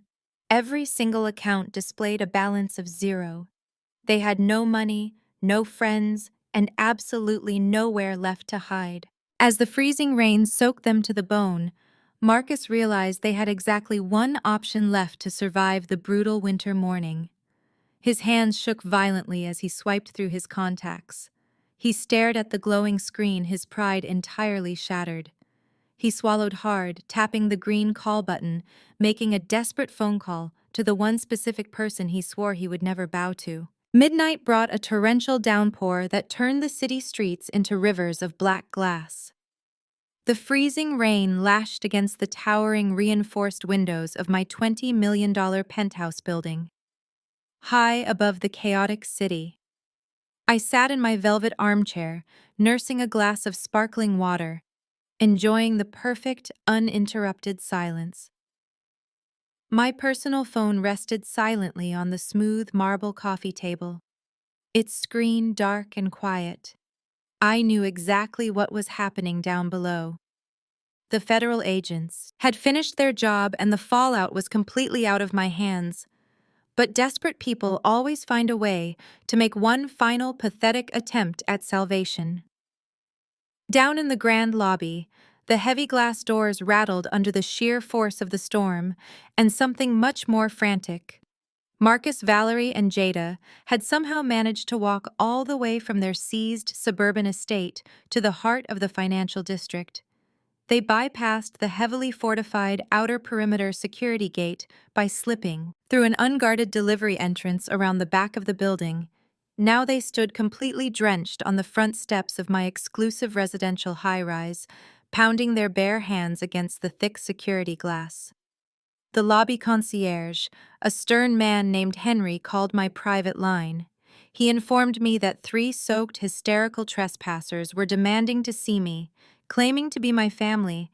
I explicitly told Henry to unlock the heavy glass front doors, but keep the armed security guards completely on standby, just in case I walked to my private elevator and pressed the lobby button. I wanted to look them in the eye one last time. The elevator descended smoothly, carrying me toward the wreckage of my former abusers. The polished steel doors opened to reveal a truly pathetic sight. The pristine marble-floored lobby was dripping with muddy water. Marcus stood shivering violently in his soaked silk pajamas, his bare feet blue from the freezing rain. Jada was huddled against a solid marble pillar, desperately clutching her crying newborn baby, tightly wrapped in a damp designer winter coat, sobbing loudly enough to echo off the incredibly high ceiling. Valerie looked like a drowned rat, her perfect makeup running down her face in dark, muddy streaks. When she saw me step out of the elevator, wearing a pristine, tailored lounge suit, she completely broke down. Valerie rushed forward, her wet slippers squeaking against the marble floor. She threw herself onto her knees right at my feet, sobbing uncontrollably. She grabbed the hem of my trousers with shaking, freezing hands. "Sienna, please!" Valerie wailed, her voice cracking with sheer desperation. "You have to help us. They took absolutely everything. The house, the cars, the bank accounts. We have nowhere else to go. We are your family. You cannot just leave us out there to die in the storm." I stared down at the woman who had stolen my identity, robbed my biological mother, and treated me like a worthless servant. My entire life. I did not move. I did not offer my hand to help her up. I simply looked down at her miserable face with an unbothered expression of absolute unyielding ice. Jada stepped forward, shivering violently, thrusting the crying newborn baby toward me like a human shield. "Look at him!" Jada screamed, her teeth chattering loudly. "You cannot let a newborn baby sleep on the streets in this weather. You are a billionaire. You have a massive penthouse right upstairs. Just let us sleep on the floor for one night. You cannot be this heartless." "Sienna, have some mercy for an innocent child." I looked at the crying infant, then shifted my cold gaze back to the pathetic, shivering adults who were cowardly using a baby to manipulate their way out of the consequences of their own actions. Mercy. I repeated the word, sounding completely foreign in this lobby. That is a very interesting word choice, Valerie. Let us talk about mercy. Let us talk about a freezing night in January, exactly 5 years ago. Do you remember that night? Because I remember every single second of it. I remember standing in the driveway of your massive estate, wearing a thin sweater, while a brutal winter blizzard raged around me. I remember knocking on your heavy oak doors, begging you to let me inside, just to grab my winter coat. And what did you do? Valerie, you locked the deadbolt. You stood behind the glass and laughed while Jada told me I deserved to freeze to death for daring to start my own business instead of obeying your orders. You told me I was a worthless burden and that the cold would teach me a lesson about loyalty. You did not care if I froze on the streets that night. Marcus took a slow, incredibly hesitant step forward, tightly wrapping his wet arms around himself to stop the increasingly violent shaking. "That was a long time ago, Sienna," he pleaded, his voice weak and pathetic. "We made mistakes, but we are begging you now. Please just give us a safe place to sleep. We will do anything you want. We will work for you. Just do not throw us back out into the rain." Looked at their desperate, pleading faces. I watched the water drip from their expensive, ruined pajamas. I slowly and deliberately reached deep into the right pocket of my tailored trousers. The metallic clinking sound echoed sharply in the quiet lobby. I pulled out a heavy, rusted set of keys attached to a cheap plastic tag. "I would never let an innocent baby freeze in a storm," I stated calmly, my voice void of any emotion. "I am not a monster like you. I actually have a property. You can stay in tonight. Have already paid the first month's rent in full. It is completely yours." I tossed the heavy rusted keys forward. They landed with a sharp clink right at Marcus's frozen bare feet. Marcus dropped to his knees on the freezing wet marble floor. He did not care about the mud soaking through his ruined silk pajamas. He eagerly snatched the heavy rusted keys from the ground, clutching them to his chest like a holy relic. He looked up at me with tears of absolute relief streaming down his face. "Oh, thank God," Marcus cried out, his voice echoing off the high lobby walls. "I knew you had a forgiving heart, Sienna. I knew you would not let your family perish in the streets. You are a true blessing to us all.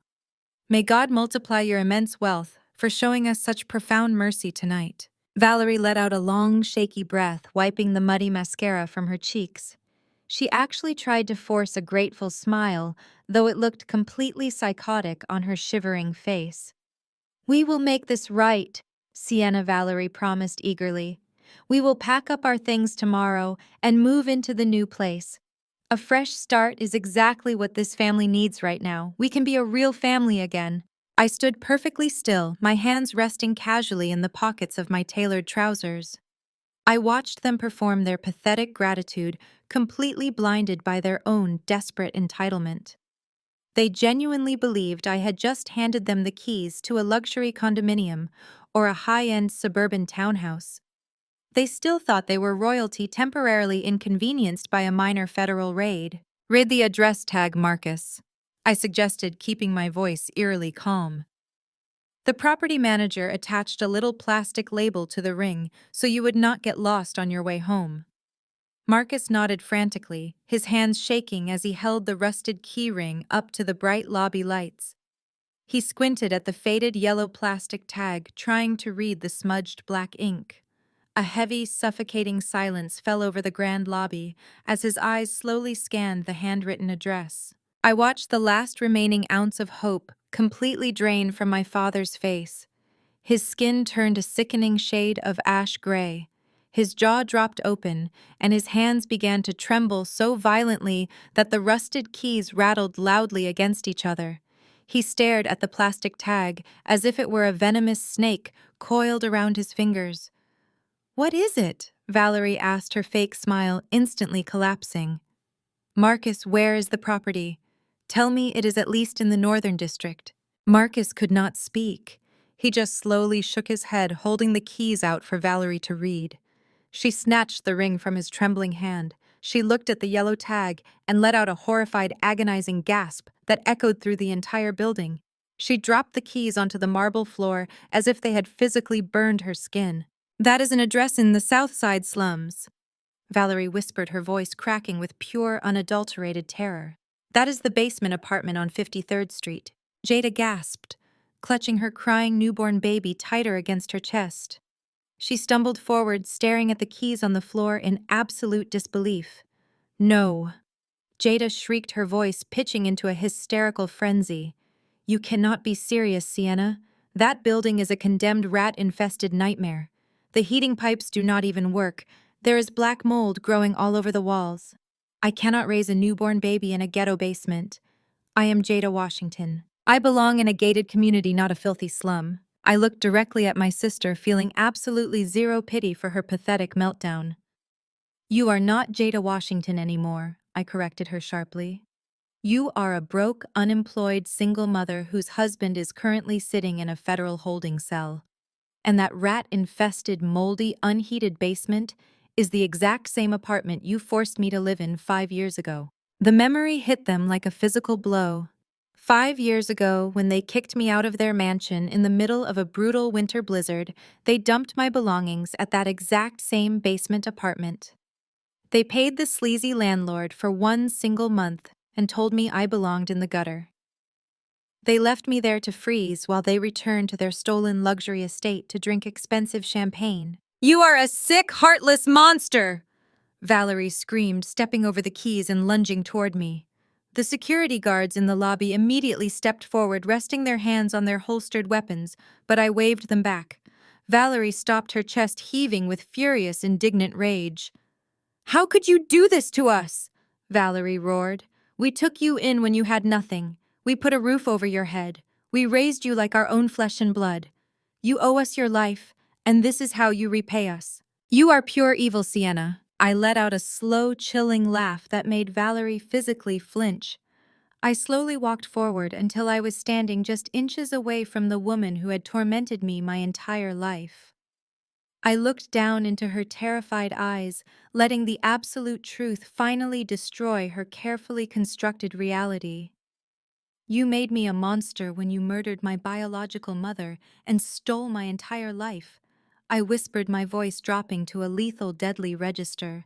Valerie froze, completely paralyzed by the horrifying realization that her darkest, most evil secret was finally exposed. Marcus let out a strangled whimper, covering his face with his trembling hands. Jada stopped crying, staring at her parents in absolute shock. They knew the federal agents already had the irrefutable evidence. They knew they were facing the rest of their miserable lives in a maximum security penitentiary. The arrogant elite socialites were completely dead, leaving behind absolutely nothing but terrified, pathetic thieves. "Enjoy the basement apartment," I said, turning my back on them and walking toward my private elevator. "It gets terribly cold in December." I turned my back on them and took a slow, deliberate step toward my waiting private elevator. The sheer cruelty of the poetic justice left my former family completely paralyzed. They stood shivering in the grand lobby, staring at the rusted keyring lying in muddy rainwater on the pristine marble floor. The realization that they were officially banished to the very same rat-infested slum they had condemned me to 5 years ago finally broke their minds. Jada was the first to snap out of the collective trance. She let out an agonizing, ear-piercing scream that vibrated off the towering windows. She clutched her newborn baby to her chest and lunged forward, her wet slippers sliding across the stone. "You cannot do this to us!" Jada wailed, her voice cracking with hysteria. "Come back here, Sienna. You have to give us a real house. You have to fix this mess." Before Jada could take another frantic step toward me, my head of security moved. He stepped directly into her path, creating an impenetrable wall between me and the desperate woman. Two armed guards flanked him. Jada slammed on the brakes, stumbling backward as she came face to face with the imposing security team. Valerie and Marcus rushed forward to catch her, huddling like frightened animals. A tall man in a trench coat stepped from the shadows. He was holding a thick, heavy stack of legal documents bound tightly in thick red folders. He was a highly specialized process server specifically hired by my elite legal team to deliver the final crushing blow of the evening. He walked briskly across the bright lobby, completely unbothered by the dramatic weeping and wailing happening right in front of his face. Marcus Washington, Valerie Washington, and Jada Sterling, the server announced. "You have been officially served." He stepped right up to my father and forcefully slapped the heavy stack of official legal documents directly onto his soaking wet chest. Marcus reflexively brought his shaking hands up to catch the thick folders before they could hit the ground. He stared at the bold lettering. His bloodshot eyes widened in fresh terror. "What is this?" Marcus gasped, his voice barely a whisper, as his freezing fingers fumbled with the damp paper.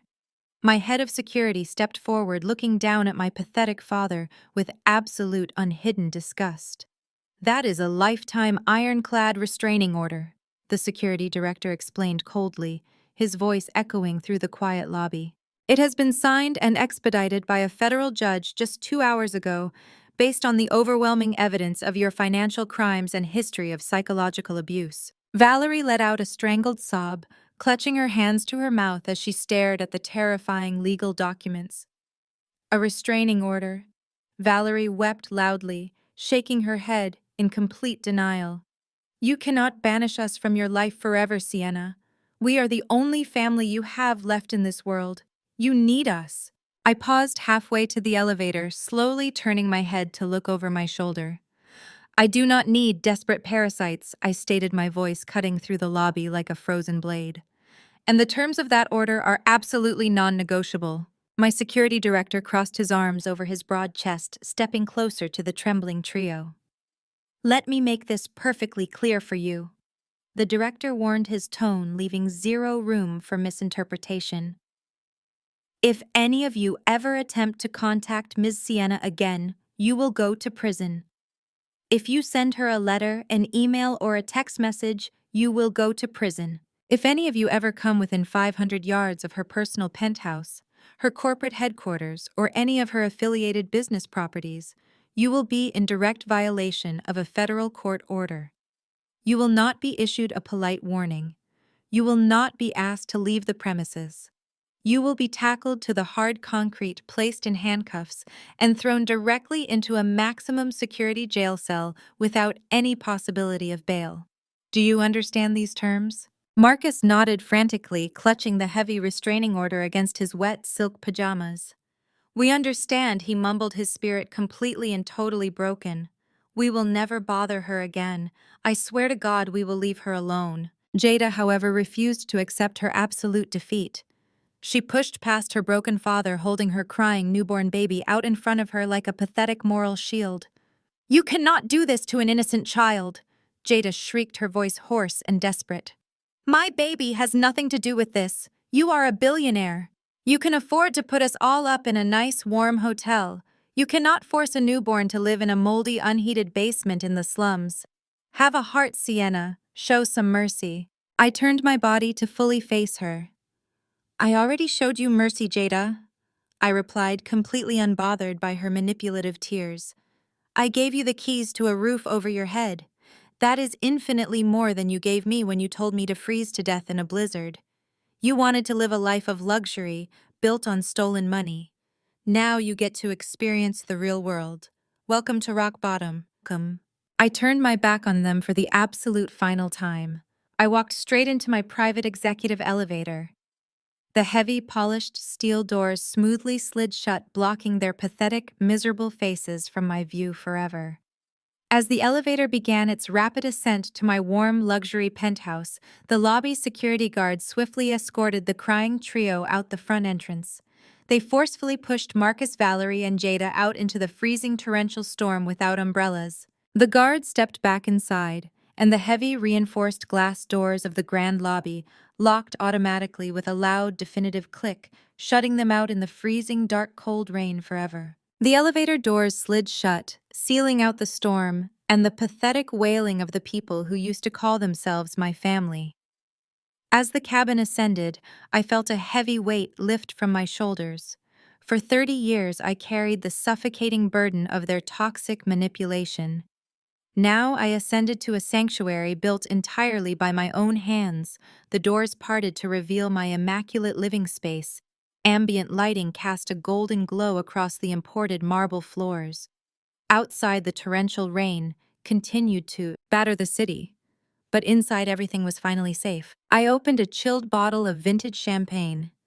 The pop of the cork sounded like the ultimate declaration of victory. I poured the golden liquid into a crystal flute, taking a deliberate sip. The clean taste washed over my tongue, a perfect contrast to the bitter reality my former abusers were drowning in. I walked toward the living room. My personal phone resting on the glass coffee table suddenly shattered the perfect silence. It was an automated caller identification tag indicating an incoming collect call from the New York County Maximum Security Correctional Facility. I stared at the flashing screen, a predatory smile spreading across my face. I knew exactly who was on the other end, sitting in a cold concrete cage, clutching a prison receiver. I swiped the green icon and pressed the phone to my ear, remaining silent. An automated robotic voice warned me that the call was subject to monitoring. I pressed the requested number to accept the charges. The line clicked, followed immediately by the sound of frantic breathing and the echoing background noise of a crowded jail cell block. "Sienna? Please tell me you are there." A voice gasped through the receiver. It was Connor. But it was not the voice of the arrogant, wealthy white aristocrat who stood in the country club demanding I bow to his elite family status. It was the voice of a broken, terrified, defeated man who just realized his white privilege had a hard, unforgiving expiration date. His voice was cracking with panic, stripped of every ounce of unearned superiority he wielded his entire life. I took another sip of my champagne, letting the silence stretch out, forcing him to suffer in the agonizing uncertainty. "Sienna? I know you are listening." Connor sobbed, the sound of sheer terror vibrating through the phone speaker. "You have to help me get out of here. It is a complete nightmare. They stripped me of my clothes. They took my watch and my shoes. They put me in a freezing cell with violent criminals. My father will not answer. The Sterling lawyers completely blocked my numbers. I have nobody else to call." I swiped a speck of dust off my tailored lapel. "I am sure the federal holding facility provides adequate accommodations for corporate embezzlers," I replied, my voice smooth, cold, and entirely unbothered. "You should try to get some sleep, Connor. Arraignment hearings start early in the morning." "Please, you have to call the FBI agents back," Connor begged, his voice pitching into a hysterical whine. "Tell them I was coerced. Tell them Marcus forced me to sign those offshore documents. Tell them I had no idea the money belonged to the church orphanage. You have the power to fix this, Sienna. You are a billionaire, CEO. You can afford the best legal team to get me out on bail. I will do anything you want. I will be your driver. I will clean your floors. I will be your obedient servant for the rest of my life. Just please do not leave me in this cage." I walked over to the towering windows, looking down at the dark, rain-soaked city. I thought about the sheer audacity of this man. Just a few hours ago, he was wearing a custom-tailored suit, sipping bourbon, bought with my stolen corporate funds, and laughing in my face. He had looked at me, a successful black woman who built an empire from scratch, and told me I was only good for babysitting his children. He mocked my existence, weaponized his political family to threaten my livelihood, and participated in a conspiracy to keep me trapped in poverty. "Connor, do you remember our lovely conversation at the anniversary dinner tonight?" I asked, keeping my tone perfectly conversational, as if discussing the weather. Do you remember when I asked for the flight departure time to Hawaii, and you sat there with that smug, entitled smirk on your pale face? You told me somebody had to stay behind and watch the toddlers. You told me it was the least I could do to repay my family for feeding me. You looked at me like I was the dirt on the bottom of your expensive shoes. That was just a joke. Connor wailed, sobbing uncontrollably. Now I was just playing along with Marcus and Valerie. I never actually meant it.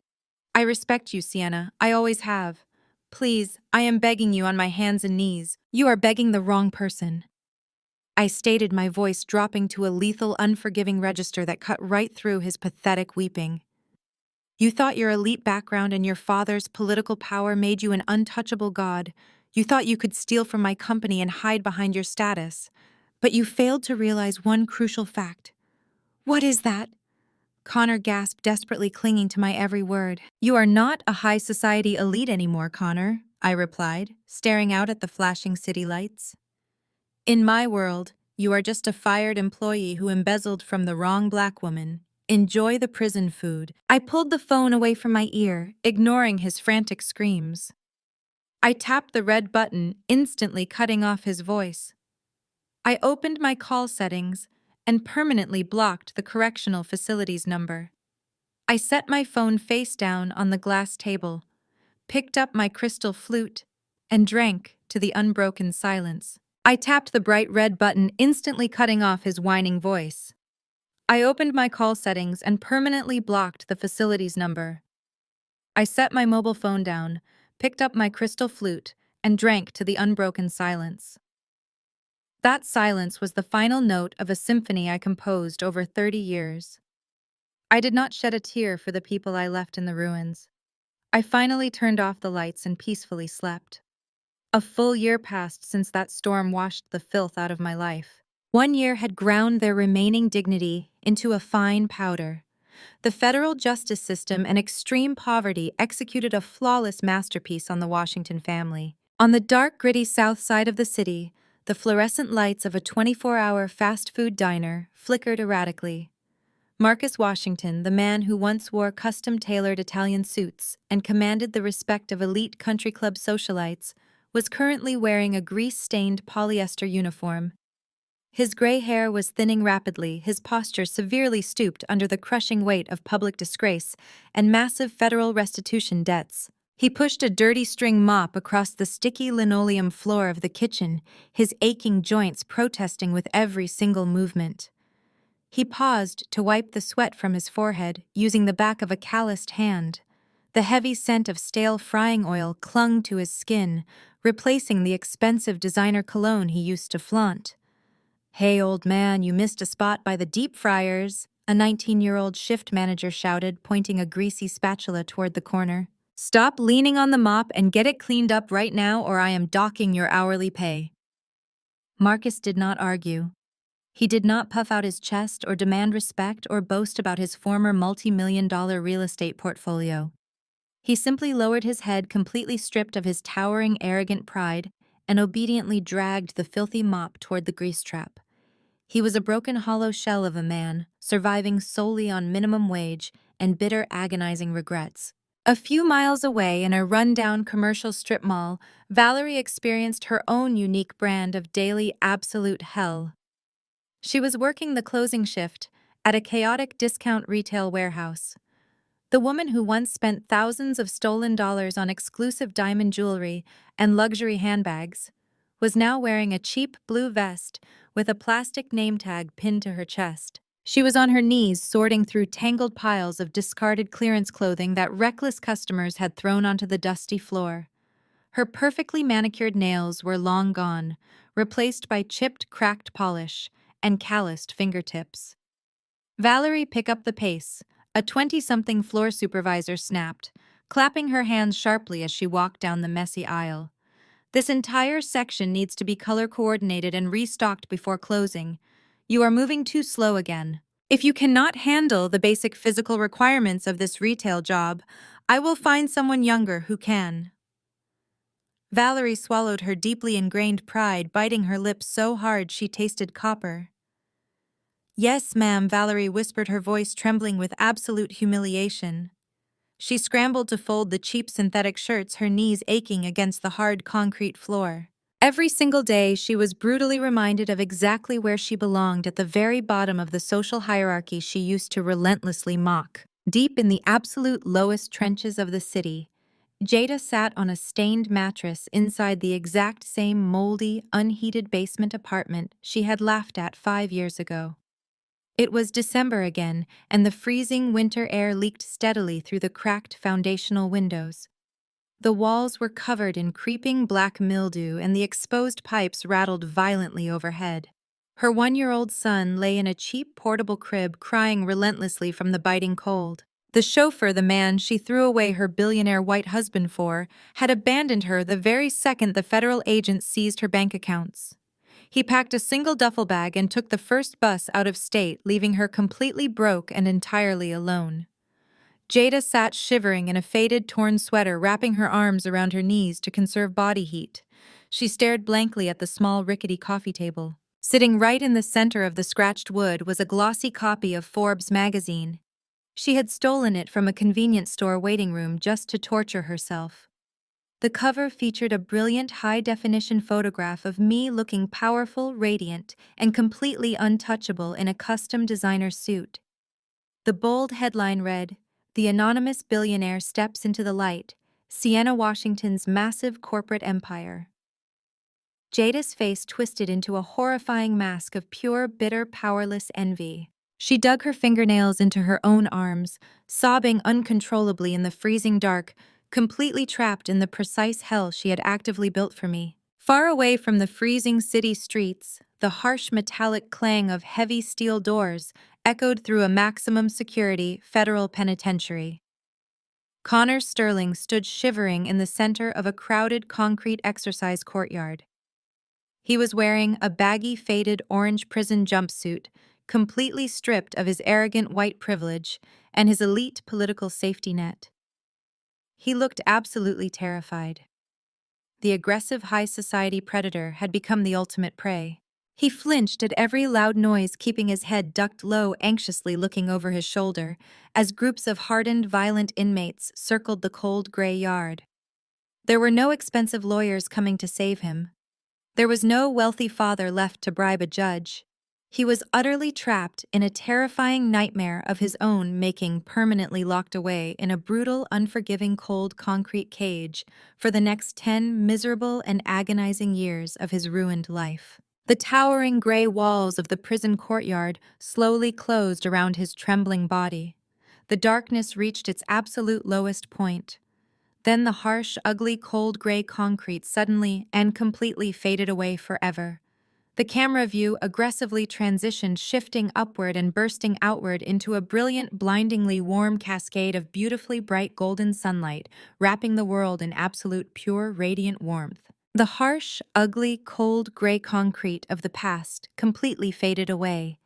It was replaced by a brilliant, blindingly warm cascade of beautifully bright golden sunlight.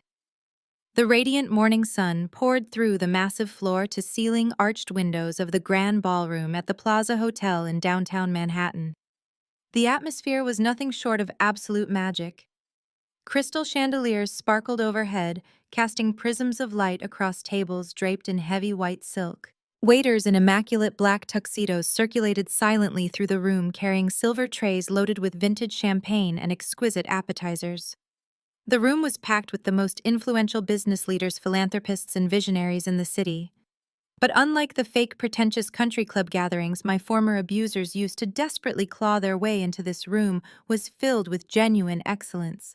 There was no desperate social climbing here, only absolute, undeniable power. I stood off stage, taking a slow, deep breath of the fragrant air, scented with thousands of fresh white roses.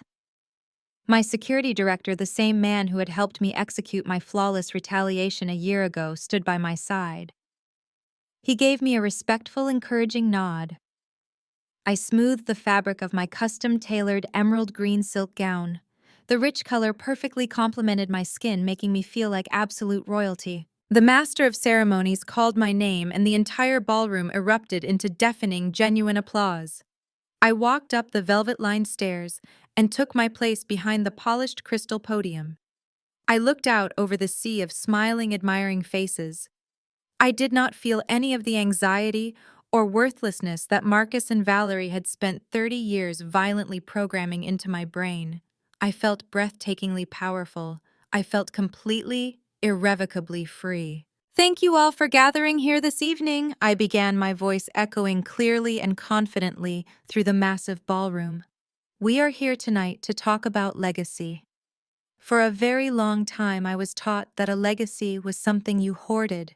I was taught that wealth was a weapon used to control people, to force them into submission, and to build a fake wall of superiority. But true wealth, genuine power, is not about how many designer bags you can lock inside a closet, or how many luxury cars you can park in a gated driveway. True power is about what you can build for others. It is about taking the resources you have been blessed with and using them to shatter the glass ceilings holding our community back. A hush fell over the crowd as they hung onto my every single word.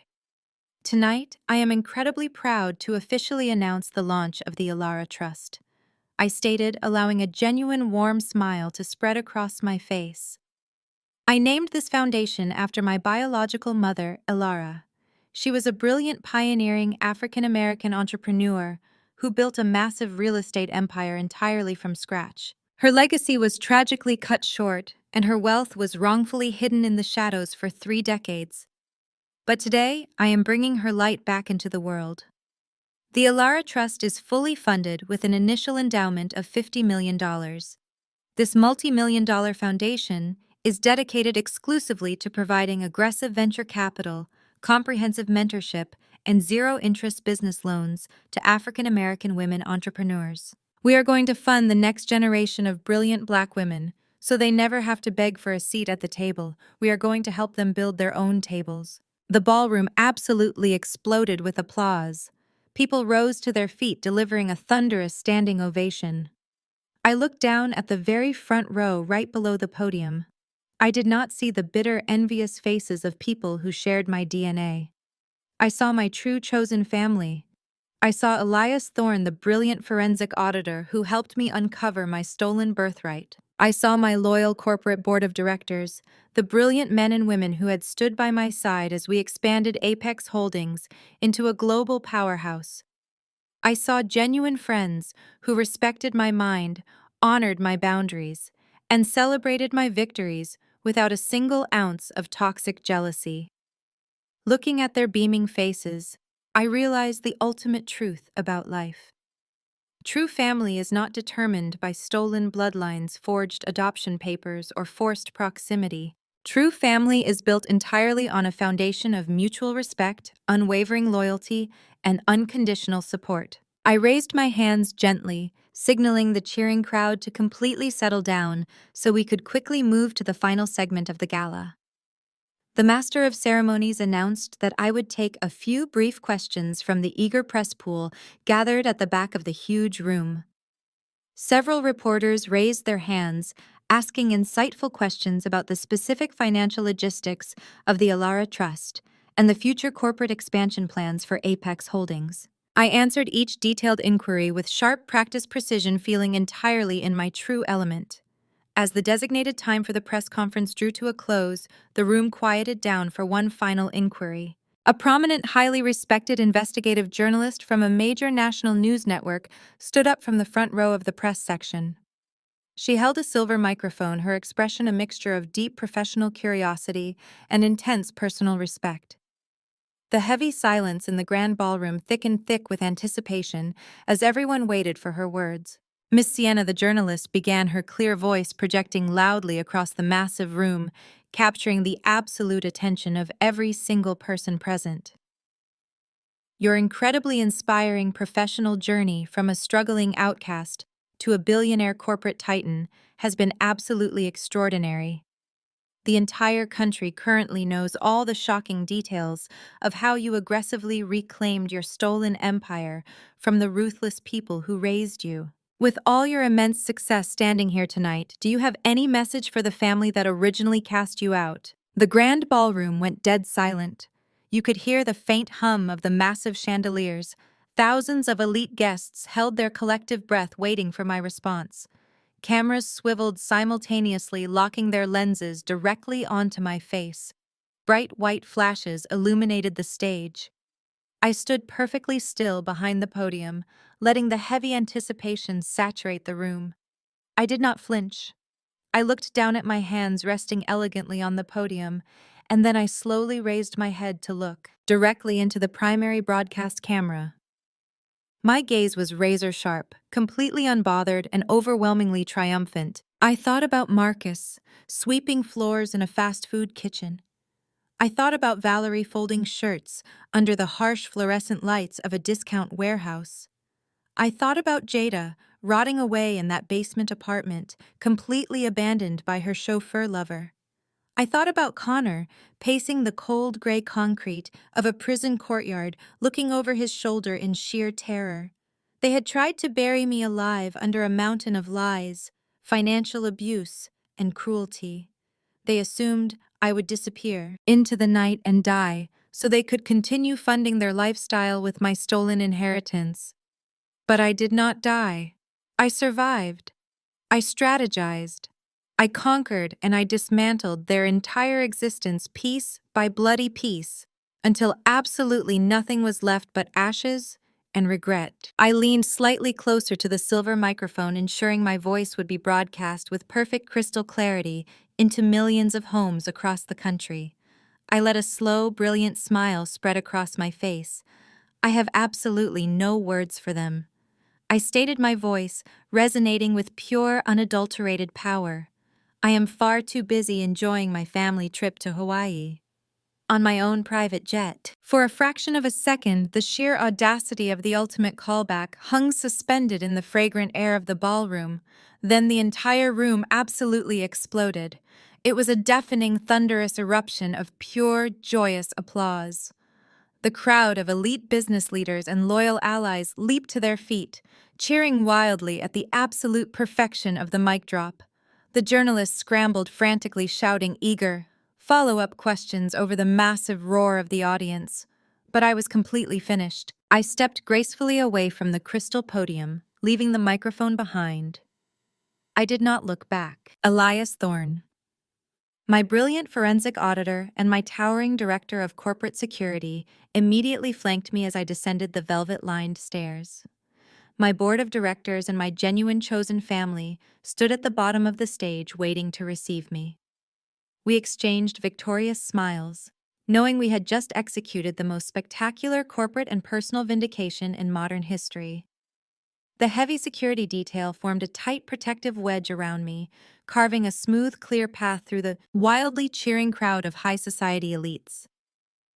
I walked through the grand ballroom with my head held exceptionally high, my custom emerald green silk gown flowing elegantly behind me with every confident step. We pushed through the doors of the luxury venue and stepped out into the air. A fleet of vehicles was waiting at the curb.